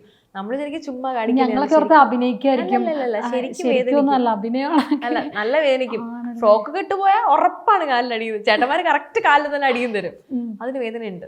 അതുപോലെ സ്റ്റാർ മാജിക്കിനെ സംബന്ധിച്ച് ഒരു ഫാമിലി പോലെ തന്നെയാണ്. കാരണം അതൊരു എനിക്കൊന്ന് റിയാലിറ്റി ഷോ അല്ലെങ്കിൽ അങ്ങനെ ഒരു ഗെയിം ഷോയ്ക്ക് ഉപരി നിങ്ങൾ തമ്മിലുള്ള ബന്ധവും നമ്മള് ഇൻസ്റ്റഗ്രാമിലൂടെ ഒക്കെ. ഇപ്പം ഐഷുവിന്റെ കല്യാണം കഴിഞ്ഞ് ആദ്യ രാത്രി ഫ്രൂട്ട്സ് ആയിട്ട് ചെന്നു. അപ്പൊ ഐഷു ആയിട്ടുള്ള ഒരു ബോണ്ട് എങ്ങനെയാണ്? ഐഷുവായിട്ട് ഭയങ്കര കൂട്ടാണ്. ഐഷുവിനെ ഈ സ്റ്റാർ മാജിക് മുതലാണ് എനിക്ക് കിട്ടിയത്. എന്താ പറയാ, ഈ കല്യാണമൊക്കെ, അവളുടെ കല്യാണം ഞാനിങ്ങനെ ഭയങ്കര ആഗ്രഹിച്ചിരുന്ന ഒരു ഇവന്റ് തന്നെയായിരുന്നു അത്. ഐഷുവിന്റെ കല്യാണം ജൂൺ 30-നാണ്. ജൂൺ 30-നാണ് എൻ്റെ ബർത്ത്ഡേ. അപ്പൊ കഴിഞ്ഞ വർഷം ജൂൺ 30-ന് ഐഷു എൻ്റെ വീട്ടിലുണ്ടായിരുന്നു. അന്ന് കല്യാണം ആയിട്ടില്ല കേട്ടോ. ഞങ്ങൾ ഒരുമിച്ച് കേക്കൊക്കെ കട്ട് ചെയ്തു. അപ്പോൾ എന്നെ ഹാപ്പി ബർത്ത്ഡേ എന്ന് പറഞ്ഞ് ഭയങ്കരമായിട്ട് ഇങ്ങനെ അനുഗ്രഹിച്ച് പറഞ്ഞപ്പോൾ ഞാൻ തിരിച്ചു പറഞ്ഞു, അടുത്ത വർഷം നീ കല്യാണമൊക്കെ കഴിഞ്ഞ് ഹാപ്പി ആയിട്ട് ഇരിക്കട്ടെ ഞാൻ തിരിച്ചു പറഞ്ഞു. അതേപോലെ ഈ വർഷം ജൂൺ 30-ന് എൻ്റെ ബർത്ത്ഡേ അന്നായിരുന്നു ഐഷുവിൻ്റെ കല്യാണം. അതെനിക്ക് ഭയങ്കര സന്തോഷമായിരുന്നു. ഇവള് ഈ പറഞ്ഞൊരു അമ്മക്കുട്ടിയാണ്. അപ്പോൾ കല്യാണം കഴിഞ്ഞിട്ട് അന്ന് ഉച്ചയ്ക്ക് എനിക്ക് പെട്ടെന്ന് ഇറങ്ങേണ്ടി വന്നു. അപ്പോൾ ഞാൻ കല്യാണം കഴിഞ്ഞ് വീട്ടിലൊന്ന് സദ്യയൊക്കെ കഴിച്ചിട്ട് ഹാങ് ഓവറിൽ കിടന്ന് ഉറങ്ങിയൊക്കെ എഴുന്നേറ്റപ്പോഴും ഇവളിങ്ങനെ കരയുന്ന വീഡിയോസ് കണ്ടു. അപ്പോൾ എനിക്കിങ്ങനെ പെട്ടെന്ന് ഭയങ്കര ഒരു ഇത് തോന്നി. കാര്യം ഞാനും ഈ സിറ്റുവേഷനിലൂടെ ആണല്ലോ കടന്നു വന്നത്. നമ്മൾ വീട് വിട്ട് വരുമ്പോൾ ഒരു വിഷമം നമുക്കറിയാമല്ലോ. അപ്പോൾ അമ്മക്കുട്ടി ആയതുകൊണ്ട് ഞാൻ വിചാരിച്ചു എന്തായാലും ഒന്ന് പോയി കാണാം. കാര്യം മാരീഡ് ആണോ? അല്ല, ഓക്കെ. നമ്മൾ കല്യാണം കഴിഞ്ഞ് ഹസ്ബൻഡിന്റെ വീട്ടിലെത്തിയിട്ട് എല്ലാവരും പോയില്ലേ? പോയി കഴിയുമ്പോൾ നമുക്കുണ്ടാവുന്ന ഫീൽ എന്ന് വെച്ചാൽ നമ്മുടേതായിട്ടുള്ള ആരെങ്കിലും ഒരാളെ ഒന്ന് കണ്ടാൽ മതി എന്ന് നമുക്ക് തോന്നും. അപ്പോൾ എനിക്കത് പെട്ടെന്ന് റിലേറ്റ് ചെയ്യാൻ പറ്റി. അങ്ങനെയാണ് ഞാൻ എന്തായാലും അവളൊന്ന് പോയി കാണാന്ന് വെച്ചിട്ട് രാത്രി ഓടിപ്പോയി കണ്ടത്. കണ്ടു കഴിഞ്ഞപ്പം ആള് കുറച്ച് വിഷമത്തിലായിരുന്നു. പക്ഷെ കണ്ടു കഴിഞ്ഞപ്പോ ഒരു സമാധാനം, ഒരു ഹാപ്പിനെസ് കണ്ടു കഴിഞ്ഞപ്പോ അവള് പറഞ്ഞു എനിക്ക് ഒരു നെഞ്ചിലെ കല്ലറങ്ങി എന്ന് പറഞ്ഞു. അതുപോലെ ഒരു സമാധാനം കിട്ടും നമുക്ക്. അപ്പം അതുകൊണ്ട് അങ്ങനെ ഞാൻ ഓടിപ്പോയി കണ്ടതാണ്. നന്നായിട്ടിരിക്കുന്നു. അർജുന്റെ കയ്യിൽ ഐഷു സേഫ് ആണെന്നാണ്. ലാസ്റ്റ് സജിൻ ചേട്ടൻ പറയുന്നുണ്ട്, നീ കൊച്ചിനെ നല്ലപോലെ നോക്കിക്കണം. ഇതുപോലെ എന്റെ കല്യാണത്തിന് ഇതുപോലെ വന്നപ്പോ എന്റെ ഫ്രണ്ട്സ് ഇതുപോലെ ഇച്ചാനടുത്ത് വന്നിട്ടുണ്ട്, കൊച്ചിനെ നന്നായിട്ട് നോക്കിക്കോണം, പൊന്നുപോലെ നോക്കിക്കോണം എന്നൊക്കെ പറഞ്ഞിട്ട് ആൾ അവസരം കിട്ടിയപ്പോ അതൊന്നും തിരിച്ചടിച്ചതാ. എനിക്ക് കിട്ടിയ ആദ്യത്തെ അവസരമാണെന്ന്. അതുപോലെ തന്നെ ഇപ്പം സ്റ്റാർ മാജിക്കിലെ ഹാപ്പിനെസ് പോലെ തന്നെ സംഭവിച്ചാണ് സുധിച്ചേട്ടന്റെ ഒരു അതും സുധിച്ചേട്ടനുമായിട്ടുള്ള മെമ്മറീസ്. സുധിച്ചേട്ടനായിട്ട് ഒരുപാട് മെമ്മറീസ് ഉണ്ട്. സുധിച്ചേട്ടൻ എന്ന് പറയുമ്പോൾ ശരിക്കും ആർക്കും ഒരു ശല്യം ചെയ്യാതെ എപ്പോഴും ഇങ്ങനെ ഭയങ്കര പ്ലസന്റ് ആയിട്ട് ചിരിച്ചുകൊണ്ടിരിക്കുന്ന ഒരു മനുഷ്യനായിരുന്നു. ഇത് ഭയങ്കര ഷോക്കായിരുന്നു. ഞാനന്ന് സുധിച്ചേട്ടൻ ആ ഒരു സംഭവത്തിൽ ഞാനൊരു പോസ്റ്റ് ഇട്ടിട്ടുണ്ടായിരുന്നു. അതിൽ ഞാനിങ്ങനെ താഴെ മെൻഷൻ ചെയ്തിരുന്നു. എനിക്ക് ഏറ്റവും വിഷമം ഉണ്ടായത് അതിന് ഒരാഴ്ച മുൻപ് ഞാനിങ്ങനെ മനസ്സിൽ 2-3 തവണ ഇങ്ങനെ വിളിക്കണമെന്ന് തോന്നി. അപ്പം അന്ന് രാത്രി ആക്സിഡന്റ് ഉണ്ടാകുന്ന ദിവസം എൻ്റെ ഓർമ്മയിൽ ഞാൻ അടൂരിൽ നിന്നാണോ ട്രിവാൻഡ്രത്തു നിന്നാണോന്ന് അറിയില്ല. ഞാൻ ഓൺ ദ വേ എറണാകുളം വന്നുകൊണ്ടിരിക്കുകയാണ്. അപ്പോഴേ രാത്രി ഓർത്തു വിളിക്കണം. അപ്പം ഞാൻ മടി കാരണം ചോദിച്ചാൽ കുഴപ്പമില്ല, നാളെ രാവിലെ വിളിക്കാം എന്നും പറഞ്ഞിട്ടാണ് ഞാൻ വന്ന് കിടന്നിട്ട് പിറ്റേ ദിവസം രാവിലെയാണ് ഈ പോസ്റ്റ് കാണുന്നത്. അപ്പം അതെനിക്ക് ഭയങ്കരമായിട്ട്, കാര്യം പലതവണ വിളിക്കണമെന്ന് തോന്നി, പക്ഷെ ഒരു നേരത്തെ നമ്മുടെ മടി കാരണമാണ് നേരത്തെ എനിക്ക് സംസാരിക്കാൻ പറ്റാതെ പോയത്. അപ്പോൾ അതെനിക്ക് ഭയങ്കര വിഷമമായിരുന്നു. അപ്പം എല്ലാവർക്കും അത് ഇപ്പോഴും ആ ഒരു ഫ്ലോറിൽ പോകുമ്പോൾ, ഇപ്പോൾ സുധിച്ചേട്ടൻ പോയതിനു ശേഷം ഓണം വന്നു, ഓണം സെലിബ്രേഷൻ വന്നു, പക്ഷെ അതും ഈ പറഞ്ഞ പോലെ നമുക്ക് കലവറാന്നൊരു സെക്ഷൻ ഉണ്ട്. അതൊക്കെ എപ്പോഴും സുധിച്ചേട്ടൻ ഭയങ്കര ഗംഭീരമായിട്ട് നമ്മൾ നടത്തുന്നതായിരുന്നു. ഇത്തവണ നമ്മൾ അതൊന്നും നടത്തിയില്ല. അങ്ങനെയുള്ള കുറേ മെമ്മറീസ് എല്ലാവർക്കും അത് ഇപ്പോഴും ഒരു ഉള്ളിൻ്റെ ഉള്ളിലുണ്ട്. ചില കോമഡികൾ കേൾക്കുമ്പോൾ, അല്ലെങ്കിൽ ചില സിറ്റുവേഷൻസ് വരുമ്പോൾ, ചില ഗെയിംസ് വരുമ്പോഴൊക്കെ നമ്മൾ എല്ലാവരും അത് ആലോചിക്കാറുണ്ട്. പക്ഷേ ഈ പറഞ്ഞ പോലെ ഷോ മുന്നോട്ട് പോയേ പറ്റുന്നുള്ളൊരു ഫാക്ടർ ഉണ്ട്. അപ്പം ആ നേരത്തെ ആരും അതിങ്ങനെ കാണിക്കാതെ നമ്മളിങ്ങനെ ലൈഫ് നമ്മുടെ ഇങ്ങനെ മൂവ് ഓൺ ചെയ്തല്ലേ പറ്റും. അതുപോലെ തന്നെയാണ് ഇപ്പം ലക്ഷ്മി നക്ഷത്രയും സുധിച്ചേട്ടനും തമ്മിലുള്ള ബോണ്ടും ഭയങ്കരമായിട്ട് റീസെന്റ് ആയിട്ട് പോലും ആള് പെർഫ്യൂമിന് വേണ്ടിയിട്ട് അതൊരു ഇഷ്യൂ ആയിരുന്നു ഇൻസ്റ്റാഗ്രാമിൽ. എന്തിന് ഇതെന്നൊക്കെ പറഞ്ഞ് നെഗറ്റീവ് ഒരുപാട് ആളുടെ നേരെയും. അപ്പൊ ഇങ്ങനെയൊക്കെ പറയുന്നവരോട് എന്താണ്, കാരണം നിങ്ങളുടെ ഒരു ബോണ്ടിനെയൊക്കെ. അതെ തീർച്ചയായിട്ടും. പക്ഷേ ഈ പെർഫ്യൂം ചെയ്തു കൊടുത്ത് എനിക്ക് ഭയങ്കര നല്ല കാര്യമായിട്ട് എനിക്ക് തോന്നി. വേറൊന്നുമല്ല, ഇതുപോലെ സുധിച്ചേട്ടനെ പോലെ ഭർത്താവ് അല്ലെങ്കിൽ ഭാര്യ നഷ്ടപ്പെട്ട ഒരുപാട് ആൾക്കാർ കാണും. അപ്പൊ അവര് എപ്പോഴും ആഗ്രഹിക്കുന്നുണ്ട് അവരുടെ ഒരു സ്മെല്ല് അല്ലെങ്കിൽ ആ ഒരു പ്രസൻസ്. അപ്പൊ ചേച്ചിയുടെ ആ ഒരു വീഡിയോ എനിക്ക് ഭയങ്കര ഒരു ഇൻഫോർമേറ്റീവ് വീഡിയോ പോലെയാണ് തോന്നി. ഇതുപോലെ സംഭവിച്ചിരിക്കുന്ന ആൾക്കാർക്ക് ചെയ്യാൻ പറ്റിയാൽ, അത് കിട്ടിയാൽ അത് ഭയങ്കര ഒരു ഇത് തന്നെയായിരിക്കും. അപ്പൊ എനിക്ക് ശരിക്കും പേഴ്സണലി എനിക്ക് ആ വീഡിയോ ഭയങ്കരമായിട്ട് ഇഷ്ടപ്പെട്ടു. നല്ലൊരു ഇൻഫോർമേഷൻ ആണ് ചേച്ചി അതിലൂടെ കൊടുത്തതെന്നാണ് എനിക്കത് ഫീൽ ചെയ്തത്. എനിക്ക് നെഗറ്റീവായിട്ട് എടുക്കുന്നവരുണ്ടായിരിക്കും. അല്ല, ഞാൻ പറഞ്ഞു ഒരുപാട് പേര് ഇപ്പം ബോണ്ടുകളെ ആണെങ്കിൽ പോലും പിന്നെ അതൊന്ന് പറയുമ്പോൾ പബ്ലിക്കിൽ ഭയങ്കര അഭിനയമാണ്, നിങ്ങൾ ഭയങ്കര ഷോ ആണ്, അങ്ങനെ ഒരുപാട് പേരുണ്ട്. പക്ഷെ നമ്മള് അവരത് പറഞ്ഞ് മനസ്സിലാക്കാൻ പറ്റത്തില്ല. എത്രയെന്ന് വെച്ചിട്ടൊക്കെയാണ്. അതെ ഉറപ്പായിട്ടും. നമുക്ക് വേറൊരു സെഗ്മെന്റിലേക്കൂടെ പോകാം. ഈ സെഗ്മെന്റില് ഉത്തരം പറഞ്ഞില്ലെങ്കിൽ മുമ്പിലത്തെ പോലെ അല്ല, പണിഷ്മെന്റ് ഉണ്ടായിരിക്കുന്നതാണ്. പണിഷ്മെന്റ് ഞാൻ ഇവിടെ റെഡിയാക്കി വെച്ചിട്ടുണ്ട്. അതൊന്ന് എടുത്ത് പണിഷ്മെന്റ് ഉണ്ട് കേട്ടോ. അതുകൊണ്ട് കുസൃതി ചോദ്യങ്ങളായിരിക്കും. അപ്പം വളരെ എന്താ പറയുക, ലോ ലെവലിലൊക്കെ ചിന്തിച്ചാൽ മതി, എന്റെ ലെവലിലൊക്കെ ചിന്തിച്ചാൽ മതി. ചോദിക്കട്ടെ, റെഡി അല്ലേ? ഓക്കെ. ഒന്നാമത്തെ ചോദ്യം, തട്ടുകടയിൽ മാത്രം കിട്ടുന്ന മന്തി. തട്ടുകടയിൽ മാത്രം കിട്ടുന്ന മന്തി. ഈ മന്തി ചമ്മന്തി. അയ്യോ ആണോ? ഈ ലെവലിൽ മതി കേട്ടോ.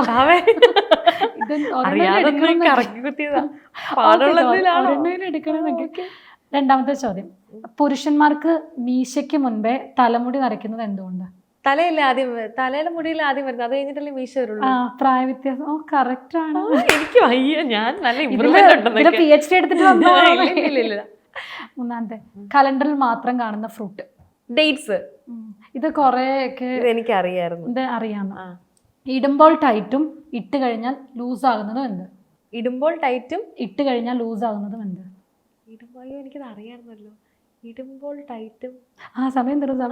ഇടുമ്പോൾ ടൈറ്റും ഇട്ട് കഴിഞ്ഞ് ലൂസ് ആവുന്നത് എന്ത്? ഇടുമ്പോൾ ടൈറ്റും ഇട്ട് കഴിഞ്ഞാൽ ലൂസ് ആവുന്നത് എന്ത്? ക്ലൂ തരോ? ക്ലൂ ഒന്നുമില്ല. ഇല്ല ക്ലൂ തരോ? എനിക്കറിയായിരുന്നു ഇത്. നമ്മളൊക്കെ എപ്പോഴും യൂസ് ചെയ്യാറുള്ളൂ. ലേഡീസ് ആണ് കൂടുതലും. ലേഡീസ് ആണ് ഉപയോഗിക്കാറ്. തോറ്റു. ഓക്കെ. വള. എടുത്തോ. ഓക്കെ. എന്ത് വരുമോ? ഇത് കയ്യിൽ കിട്ടുന്നില്ല. എന്ത് വരുമോ എന്തോന്നൊക്കെ. എന്തും വരാമെന്നൊക്കെ. അയ്യോ, ലൈവ് പ്രാങ്ക് കോളോ? ഞങ്ങള് ഫോൺ തരുന്നതാണ്. ലൈവായിട്ട് ആരെയും വിളിച്ച് പ്രാങ്ക് ചെയ്യുക, പറ്റിക്കുക. അവരെ പറ്റിക്കണം കേട്ടോ. എന്ത് വിളിച്ചു വേണം പറ്റിക്കാം. അത്ര ക്ലോസ് ആയിട്ടുള്ള ഒരാളെ മതി. പക്ഷെ അവര് പെട്ടെന്ന് ഐഡന്റിഫൈ ചെയ്ത് അവരെ പറ്റിക്കണം. കർത്താവേ, ആരും ഫോൺ എടുക്കല്ലേ വിഷയായേ. ഹലോ എടാ, നീ കിടക്കുവാണോ? ഓഫീസിലല്ലേ? ആണോ? എടാ, ഞാൻ വിളിച്ചതേ, ഞാനിപ്പോ ഒരു ഇന്റർവ്യൂവിന് വന്നായിരുന്നു. അപ്പൊ അന്ന് ഇങ്ങനെ ഇന്റർവ്യൂ ചെയ്തുകൊണ്ടിരിക്കുക. അപ്പൊ അവരിങ്ങനെ കുറെ പേഴ്സണൽ ക്വസ്റ്റ്യൻസ് ഒക്കെ ചോദിക്കുന്നുണ്ട്. അപ്പൊ എനിക്ക് മറുപടി അറിയാൻ വലിയ താല്പര്യമൊന്നുമില്ല. ഞാൻ കളഞ്ഞിട്ട് ഇറങ്ങി വന്നാലോന്ന് ആലോചിക്കുക. ഈ കോൺട്രവേഴ്സി വരുന്ന പോലത്തെ, ഇപ്പൊ ഈ ഇടയ്ക്ക് എന്തൊക്കെയോ കുറെ ഇന്റർവ്യൂസിലൊക്കെ കുറെ കോൺട്രവേഴ്സി ഒക്കെ വന്നില്ലായിരുന്നു? അപ്പൊ അതുപോലുള്ള കുറെ ചോദ്യങ്ങളൊക്കെ ചോദിക്കാം. എന്താ പറയണ്ടേ? യൂട്യൂബ് ചാനലിലെ നമ്മുടെ മറ്റേ ഇതില്ലേ, സൈനാപ്ലേ. അതെ, എന്താ ചെയ്യണ്ടേ? ഞാൻ ഇറങ്ങി പോരട്ടെ? മോശമായിട്ടുള്ള രീതിയിലാണോ ആ ഞാൻ വിചാരിക്കുന്ന മാസം കാണിച്ച് മൈക്ക് ഊരിട്ടെറിഞ്ഞു വന്നാലോ ഒന്ന്. അത്ര ചേട്ടനോട് ചോദിച്ചോ? ഇജാനോട് ചോദിച്ചില്ല, ഞാൻ നിന്നോടെ വിളിച്ച് ചോദിച്ചേ. അതാ ഇജാനോട് ചോദിച്ചാൽ ഉറപ്പായിട്ട് ഇറങ്ങി വരാനേ പറയുള്ളൂ. ആണോ? ആ ഞാനിപ്പോൾ എനിക്ക് എൻ്റെ സംശയം ഇപ്പം മൈക്ക് ഊരിട്ടെറിഞ്ഞു വരണോ അതോ മൈക്ക് ചെയറിൻ്റെ മേലെ എടുത്ത് വെച്ചിട്ട് വന്നാൽ മതി ഒന്ന്. എന്ത് ചെയ്യാൻ? നോർമലായിട്ട് ചെയ്താൽ മതിയായിരിക്കോ? നോർമലായിട്ട് ചെയ്താൽ മതിയല്ലേ? ഇവരെന്തായാലും അത് കാണിക്കും, വീഡിയോയിൽ കാണിക്കും എന്തായാലും. അതിന് ഇങ്ങനെ ഇത് ചോദിക്കുന്നേ? ആ ഞാൻ ഇന്റർവ്യൂവിന് ഇരിക്കുന്നതിന് പിന്നെ ആവശ്യമില്ലാത്ത ചോദ്യങ്ങളും ചോദിക്കരുതെന്ന് പറയാൻ മറന്നുപോയി. എടാ അപ്പൊ മൈക്ക് ഊരിട്ട് എറിഞ്ഞു വരാം അല്ലേ? ബാക്കി എന്ത് കോൺട്രവേഴ്സി എന്നാലും പിന്നെ നോക്കി പോരാ. വന്ന് ചോദിച്ചില്ലേ ഈ മോഡൽ നമ്മുടെ എന്തിന് റിലേറ്റഡ് ആയിട്ടാ വിളിച്ചേ? അത് ചുമ്മാ വിളിച്ചതാ, ഒരു ഇന്റർവ്യൂ വെറുതെ കണ്ടന്റ് വെറുതെ യൂട്യൂബ് ഫോക്കസ് ചെയ്താണോ അതോ നമ്മുടെ എല്ലാം ചോദിക്കുന്നുണ്ട്, ലൈഫും യൂട്യൂബും എല്ലാം ചോദിക്കുന്നുണ്ട്. എടാ കേസ് വല്ലതും കൊടുക്കണോ? ആ മൈക്ക് ഊരിയിട്ട് പാലാരോട്ടത്ത് കയറിയാലോ പോലീസ് സ്റ്റേഷനിൽ? ഞങ്ങളുടെ പാലാരോട്ടത്തെ ലൊക്കേഷൻ. എന്ത് ടൈപ്പ് ചോദ്യം ചോദിക്കുന്നത്? ഞാൻ മറ്റേ വ്യക്തി ഹത്യ ചെയ്തു അല്ലെങ്കിൽ എന്താ സ്ത്രീത്വത്തെ ചോദ്യം ചെയ്തു അങ്ങനെ എല്ലാം കൊടുത്താലോ? അല്ല ഞാൻ ചോദിച്ച ചോദ്യം അവർ ഏതൊക്കെ ടൈപ്പാ ചോദിക്കുന്നത്? ചോദ്യം എനിക്കിപ്പോ പറയാൻ വയ്യ, എനിക്ക് ഭയങ്കരമായിട്ട് വിഷമായി. പക്ഷെ ചോദ്യം ഞാൻ എന്തായാലും പിന്നെ പറയാം. നീ കിടക്കുവല്ലേ? അപ്പൊ ഞാൻ എന്തായാലും മയക്കൂരി വെച്ചിട്ട് ഇറങ്ങി വരും. എന്തെങ്കിലും പ്രശ്നം ഉണ്ടെങ്കിൽ വിളിക്കാം, നീ വന്നേക്കണം കേട്ടോ. 10 പിള്ളേരെ കൂടെ വിളിച്ചോ. പാലാരിവട്ടം. ശരിടാ. ആ ചേട്ടനെ കൂടെ വിളിച്ചേക്കാം. ശരി ഓക്കെ. ഇവന് തന്നെ വിളിച്ച് നാട്ടുകാരെ മുഴുവൻ അറിയിക്കുന്നത് എനിക്ക് തോന്നുന്നു. ചേട്ടാ ചേച്ചിയുടെ പെട്ടെടുക്കാൻ വീഡിയോ ഇറങ്ങുന്നതിന് മുമ്പ് പറയേണ്ടതായിരുന്നു, പ്രാങ്ക് കോളായിരുന്നു. കുഴപ്പമില്ല, എങ്ങനെ ഇരുന്നോട്ടെ. പാവം എന്തായാലും ഹെൽപ്പ് ചെയ്യാന്ന് പറഞ്ഞിട്ടുണ്ട്. എന്നാലും ഞാൻ ചോദ്യം ചെയ്തതൊക്കെ എനിവേ നൈസ്, നന്നായിട്ട് പറ്റിച്ചിട്ടുണ്ട് കേട്ടോ. ഓക്കെ, ഇനി അടുത്ത ക്വസ്റ്റ്യനെ. ആവശ്യമുള്ളപ്പോൾ വലിച്ചെറിയുകയും ആവശ്യം കഴിയുമ്പോൾ എടുത്തു വെക്കുകയും ചെയ്യുന്നുണ്ട്. ഇതാണോ ചൂലാണോ? ഇല്ല, എടുത്ത് എറിയാറില്ലല്ലോ. ഇല്ല, ശരിയല്ലേ? ഇത് സിമ്പിളാ, ഞാൻ ഓർത്ത് പറഞ്ഞു. ഒരു ക്ലൂ തന്നെ. നമ്മൾ ആവശ്യമുള്ളപ്പോഴേ ഇത് എടുത്ത് എറിയാറുള്ളൂ, ആവശ്യം കഴിയുമ്പോൾ എടുത്ത് വെക്കും. അതാ ക്ലൂ. അറിയില്ല. ആവശ്യമുള്ളപ്പോൾ ഈ സാധനത്തെ എടുത്തങ്ങ് എറിയും. ഇത് ആവശ്യമൊക്കെ കഴിഞ്ഞ് കഴിയുമ്പോൾ നമ്മളിത് സൂക്ഷിച്ചു വെക്കും. ആവശ്യമുള്ളപ്പോൾ എടുത്ത് അറിയോ? അറിയാം, മീൻ വല. ഇപ്പൊ രണ്ടാമത്തെ.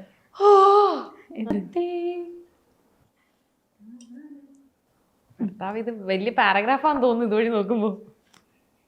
എന്താണ് ഒരു പാട്ട് പാടാനൊക്കെ എന്തുവാണ്? ജീവിതത്തിൽ ഞാൻ പാട്ട് പാടിയിട്ടില്ല. ഒരു പാട്ട് 2 വരി, ഇനി മാറ്റത്തില്ല. ഒരു മിനിറ്റ്, ഞാൻ ആലോചിച്ചു. പള്ളിയിലെ കൊയറിലൊക്കെ പാടിയിട്ടുണ്ടോ? ഇല്ല, ഞാൻ ജീവിതത്തിൽ പാടിയില്ല. ഞാൻ പാട്ട് പാടി എന്റെ അമ്മ വീട്ടിൽ നിന്ന് ഇറക്കിവിടെന്ന് പറഞ്ഞേക്കുന്നു. അടൈമഴை വരും അതിൽ നനയുമേ കുളിർ കാഴ്ചലോട് സ്നേഹം ഒരു പോർവൈക്കുൾ ഇരുതൂക്കം കുളു കുളു പൊയ്കൾ சொல்லி என்னை மெல்வாள் அதில் திறந்து கூட அன்பே മനമതേതാൻ എതിർപ്പാർക്കും. അത്രേ ഉള്ളൂ. പാട്ട് പാടാൻ പാടിയ അമ്മ സത്യം പണ്ട് എനിക്ക് പാട്ട് ക്ലാസ്സിൽ പോകുന്നത് എന്താഗ്രഹമാണെന്ന് പറയാം. സീരിയസ്ലി പറയാ, ഞാൻ വളർന്ന് പോത്ത് പോലെ ആയിട്ട് അമ്മയോട് പറഞ്ഞിട്ടുണ്ട് അമ്മ എന്നെ പാട്ട് പഠിക്കാൻ വിടും. അപ്പൊ അമ്മ നിനക്ക് പാട്ട് പാടാൻ ഒരു കഴിവില്ല, താളമില്ല, ഈണമില്ല, രാഗമില്ല. പിന്നെ ഞാനത് വിട്ടു. അതുകൊണ്ട് ഞാൻ ജീവിതത്തിൽ പാട്ട് പാടിയിട്ടില്ല. അമ്മനോട് പറയുന്നറിയോ, എവിടെയെങ്കിലും പോയിരിക്കുമ്പോ ആരെങ്കിലും പാട്ട് പാടാൻ പറയും, പാടരുത്, ഇന്ദ്രജിത്ത് പറഞ്ഞ പാടിപ്പോയി. പക്ഷെ അങ്ങനെ ആയിരുന്നില്ല, വളരെ ഗംഭീരമായിട്ട് പാടിയെന്ന്. അതോ എനിക്ക് പാട്ടിനെ പറ്റി ധാരണ ഇല്ലാത്തതുകൊണ്ടാണോ? ഇന്റർവ്യൂ വരുമ്പോ അറിയാം എന്തൊക്കെയാന്ന് ആൾക്കാർ പൊങ്കാല ഇടുന്നത്. നന്നായിട്ട് തന്നെ, അത്യാവശ്യം നന്നായിട്ടൊക്കെ പാടിയെന്ന്. നല്ല ഗംഭീരമായിട്ട് എനിക്ക് ഇഷ്ടപ്പെട്ടു. സീരിയസ് ആയിട്ട് പറഞ്ഞു. ഓക്കെ, അടുത്ത് തിന്നാൻ പറ്റുന്ന ലൈറ്റ്. കുസൃതി ചോദ്യമാണേ. ആ രീതിയിൽ കഴിക്കുന്ന സാധനങ്ങളൊക്കെ ആലോചിച്ചാൽ മതി. കഴിക്കുന്ന സാധനം ക്ലൂ തരാൻ വേണമെങ്കിൽ ഒരെണ്ണം ഫ്ലോപ്പ് ആയിട്ടുണ്ട് ഉണ്ടാക്കിയിട്ട്. കട്ട്ലൈറ്റ്. ഓ കറക്റ്റ്. ഇതിന് ചോക്ലേറ്റും ഉണ്ട് കേട്ടോ.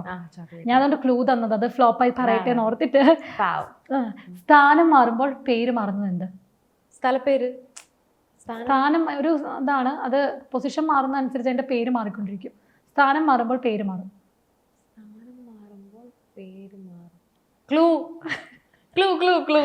ഇതും നമുക്ക് എല്ലാവർക്കും ഉണ്ട്. മുടിയാണോ? അല്ല. ആണോ? ഞാൻ ഇങ്ങനെ ഹെൽപ്പ് ചെയ്തെന്നൊക്കെ. അതെ, രോമമാണ്, മുടി. അത് താടിയാവും, തലമുടി, മീശയാവും, മീശ, തലമുടി, കൺപീലി. പേര്. Okay correct. അടുത്തത് സഞ്ചിയിൽ പൂച്ച കയറിയാൽ എന്ത് പറയും? Last question. സഞ്ചിയിൽ പൂച്ച കയറിയാൽ എന്ത് പറയും? സഞ്ചിയിൽ പൂച്ച കയറിയാൽ എന്ത് പറയും? സഞ്ചി പൂച്ചാന്നോ? സഞ്ചിയിൽ പൂച്ച കയറിയ എന്ത് പറയും? ഒരെണ്ണം കൂടി എടുക്ക്. ഒരെണ്ണം കൂടി എടുക്കാം. അതേ ഇൻട്രസ്റ്റഡ് എന്നൊക്കെ. അതേ ഇനി വഴിയുള്ളൂ, കീഴടങ്ങ, വേറെ ഒരു രക്ഷയില്ല. കിറ്റ്കാറ്റ്. ഓ ബുദ്ധിമതി. ഇത് വലുതാട്ടോ, ഇതുവഴി കാണാം. ആണോ? വലിയ ആരാണ് ഇതൊക്കെ എഴുതിയത് ഈ ടാസ്ക് ഒക്കെ? കല്യാണം കഴിക്കാൻ പോകുന്ന കുട്ടികളെ ഉപദേശിക്കുക. യെസ്, ഞാൻ ചെയ്യാം. യെസ്, ഉപദേശിച്ചോളൂ, നേരെ നോക്കി ഉപദേശിച്ചോളൂ. ഇപ്പം അറേഞ്ച്ഡ് മാരേജിനെ പേടിച്ചിരിക്കുന്ന ഒരുപാട് കുട്ടികളുണ്ട്. പക്ഷെ അറേഞ്ച്ഡ് മാരേജിനെ പേടിക്കേ വേണ്ട. നിങ്ങൾ വിചാരിക്കുന്നതിന് അത്രയും ഭീകരമായിട്ടുള്ള സംഭവമൊന്നും അല്ല. ലവ് മാരേജ് ആണ് നല്ലത്. മറ്റേ ഒരു പരിചയമില്ലാത്ത ഒരാളെ ഒരു ദിവസം ചായ കൊടുത്ത് എങ്ങനെ പരിചയപ്പെടും, ഞാൻ ചിന്തിച്ച പോലെ അങ്ങനെയൊന്നും ഇല്ല കേട്ടോ. 2 ദിവസം സംസാരിച്ച് കഴിയുമ്പോൾ നമ്മൾ വീണ്ടും ലവ് മാരേജ് പോലെ തന്നെ അതാവും. പിന്നെ മാരേജ് ലൈഫിലെ ഏറ്റവും വലിയൊരു ഉപദേശമായിട്ട് എനിക്ക് തോന്നിയിട്ടുള്ളത്, വിട്ടുകൊടുക്കാൻ പഠിക്കുക. 2 പേരും വാശി കാണിച്ചുകൊണ്ടിരുന്നാൽ അങ്ങും എത്തില്ല. ഏതെങ്കിലും ഒരാൾ എന്തായാലും ലൈഫ് കോംപ്രമൈസ് ചെയ്തേ പറ്റുള്ളൂ. അപ്പം നമ്മളെ കൊണ്ട് ചെയ്യാൻ പറ്റുന്ന ചെറിയ കാര്യമാണെങ്കിൽ നമ്മൾ കോംപ്രമൈസ് ചെയ്ത് കൊടുക്കുക എന്നുള്ളതാണ്. പിന്നെ പറയാനുള്ളത്, ഇപ്പോൾ എല്ലാ കാര്യങ്ങൾക്കും എല്ലാവർക്കും കഴിവുണ്ടാവണമെന്നില്ല. ചിലപ്പോൾ എനിക്കൊരു കാര്യം ചെയ്യാൻ കഴിവുണ്ടായിരിക്കും, ഓപ്പോസിറ്റിൽ ഇരിക്കുന്ന ഒരാൾക്ക് ആ കാര്യത്തിന് കഴിവുണ്ടാവില്ല. അപ്പം ഞാൻ പറയാണ്, നിനക്ക് കഴിവില്ലെങ്കിൽ നീ അത് ഉണ്ടാക്കി പഠിക്ക്, നീ കഴിവുള്ള കാര്യങ്ങൾ ചെയ്ത് പഠിക്ക് എന്നല്ല പറയേണ്ടത്. ഓക്കെ, അവൾക്ക് അല്ലെങ്കിൽ അവനത് പറ്റില്ലെങ്കിൽ ഓക്കെ, എനിക്കിതിന് കഴിവുണ്ടല്ലോ, ഞാൻ ചെയ്താൽ തീരാന്നുള്ള പ്രശ്നം അവിടെ ഉള്ളൂ. മറ്റേ ആളെ ഇട്ട് പറഞ്ഞ് ടെൻഷൻ അടിപ്പിച്ച് അവരെ സ്ട്രെസ് ആക്കുന്നതിനെക്കാട്ടിലും ഏറ്റവും നല്ലത് നമുക്ക് കഴിവുള്ള കാര്യമാണെങ്കിൽ അത് നമ്മൾ ചെയ്ത് തീർക്കുക എന്നുള്ളതാണ്. ഇതാണ് എനിക്ക് ആരും അറേഞ്ച്ഡ് മാരേജ് ഒന്നും പേടിക്കണ്ട. അതാണ് ഏറ്റവും വലിയൊരു ഉപദേശം. 3 വർഷം വളരെ സക്സസ്ഫുള്ളി ഇങ്ങനെ പൊക്കോണ്ടിരിക്കുകയാണെന്നും ഹാപ്പി ആയിട്ടൊക്കെ പിന്നെ ശീലമായിക്കോളും. ഇതുപോലെ ആലിസ് തന്നെയാണോ? അതായത് ഇപ്പം നമ്മൾ ലൈവിലൊക്കെ കാണുന്ന അതുപോലെ തന്നെയാണോ? ഞങ്ങൾ എല്ലാവരും ഈ വീട്ടിൽ കാണുന്ന പപ്പ, അമ്മ, കുക്കു, ഞാൻ, നിശാൻ, ഞങ്ങൾ 5 പേരും വീഡിയോയിൽ എന്താണ് കാണുന്നത് അത് തന്നെയാണ്. ഇപ്പൊ നേരിട്ട് കണ്ടാലും ഈ പറയുന്ന ചിരിയും കളിയും ബഹളവും കാര്യങ്ങളൊക്കെ ആയിട്ട് അങ്ങനെ ചില്ലടിച്ച് നടക്കുന്നവരാണ് എല്ലാവരും. ഇനി എന്താണ് ഫ്യൂച്ചർ പ്രോജക്റ്റുകളൊക്കെ? ഫ്യൂച്ചർ പ്രോജക്റ്റുകളൊക്കെ എന്താണെന്ന് വെച്ചാൽ, സിനിമയുടെ കാര്യങ്ങൾ എനിക്കിങ്ങനെ വേറൊരു ലാംഗ്വേജിൽ ഒരു സിനിമയുടെ ഇങ്ങനെ വന്ന് നിൽപ്പുണ്ട്. ഒന്നും ആയിട്ടില്ല, നമ്മളെല്ലാം അതെ, ഒന്നും ആയിട്ടില്ല. എല്ലാം കൊണ്ട് ഓക്കെ ആണെങ്കിൽ അത് ഞാൻ ഉടനെ അനൗൺസ് ചെയ്യും. അതിങ്ങനെ വന്ന് നിൽപ്പുണ്ട്. പിന്നെന്താ പറയുന്നത്, ഇപ്പം മനസ്സിൽ എൻ്റെ യൂട്യൂബ് എന്ത് വന്നാലും കളയരുത്, നന്നായിട്ട് കൊണ്ടുപോകണം തന്നെയാണ്. പിന്നെ എനിക്കൊരു ബിസിനസ് എന്തെങ്കിലും സ്റ്റാർട്ട് ചെയ്യണം എന്നൊരു ആഗ്രഹം ഇങ്ങനെ മനസ്സിലുണ്ട്. അപ്പം അതിനുള്ള സാഹചര്യങ്ങൾ ഒത്തു വന്നാൽ അത് സ്റ്റാർട്ട് ചെയ്യും. പിന്നെ ഞാനിപ്പോൾ ഒരു വീട് മേടിച്ചു. അപ്പം അതിൻ്റെ പണിയും കാര്യങ്ങളും നടന്നുകൊണ്ടിരിക്കുന്നു, ഇൻറ്റീരിയറും കാര്യങ്ങളൊക്കെ. അത് വലിയ സന്തോഷം. അങ്ങനെ പോകുന്നു, ഹാപ്പി ആയിട്ട് പോകുന്നു, കുഴപ്പമില്ല. എല്ലാത്തിലും ഇങ്ങനെ ഓൾ ഇൻ ഓൾ ആയിട്ടല്ല. ഇപ്പൊ ഒരുപാട് കാര്യങ്ങൾ അറ്റ് എ ടൈം ചെയ്യാൻ, ഇനി ഒരുപാട് കാര്യങ്ങൾ ചെയ്യാനായിട്ട് ആലിസിന് സാധിക്കട്ടെ എന്ന് പറയുന്നു. അതുപോലെ ഞങ്ങളൊക്കെ വെയിറ്റിംഗ് ആണ്. വ്ലോഗ് ഒന്നും മുടക്കണ്ട, വ്ലോഗിന് വേണ്ടിയിട്ട് വെയിറ്റിംഗ് ആണ്. കാരണം അങ്ങനെയാണ് ഞങ്ങൾ കൂടുതൽ കാര്യങ്ങൾ അറിയുന്നതും. സോ ഞങ്ങൾ അതിന് ഭയങ്കര വെയിറ്റിംഗ് ആണ്. എനിവേ, ഇനിയും ഫ്യൂച്ചറിലേക്കും ഞങ്ങളുടെ ആശംസകൾ. Thank you so much. A few minutes later. നീ റെഡിയാവുമായിരുന്നു? അത് പ്രാങ്ക് ചെയ്തതാ. ഞാൻ ആദ്യം കുക്കുവിനെ വിളിച്ചടാ, കുക്കു ഫോൺ എടുത്തില്ല, അവള് കട്ട് ചെയ്തപ്പോ ഞാൻ ഇങ്ങനെ ഓഫീസിലായിരിക്കുന്നു. പിന്നെ ഞാൻ ആരെ വിളിക്കാണ്, നിന്നെ ഇല്ലാതെ. അങ്ങനെ ഇജാനെങ്ങനെ വിളിക്കുകയാണെങ്കിൽ ഫോണിലൂടെ ഇവിടെ കേൾക്കാൻ പറ്റില്ല, മൈക്കിരിക്കല്ലേ, ഇറങ്ങി വന്നോളൊന്നും ഞാൻ പറയത്തില്ല എന്നോട്. പിന്നെ ഏറ്റവും ബെസ്റ്റ് ഓപ്ഷൻ നീയാ. അവിടെ നീ ശരിക്കും മേടിച്ചായിരുന്നോ? ഒന്നുമില്ല, ഞാൻ അങ്ങനെയല്ല ഉണ്ടെങ്കിൽ ഞാൻ ഇറങ്ങി വന്നിട്ടേ പറയത്തുള്ളൂ, വിളിച്ചേടാ ഇന്ന സ്ഥലത്ത് നിൽപ്പുണ്ട്, വേഗം വന്നേക്കാൻ. അങ്ങനെ ശരിയാടാ. അപ്പോൾ ഓക്കെ, എല്ലാവരും അറിഞ്ഞിട്ടുണ്ട് കേട്ടോ.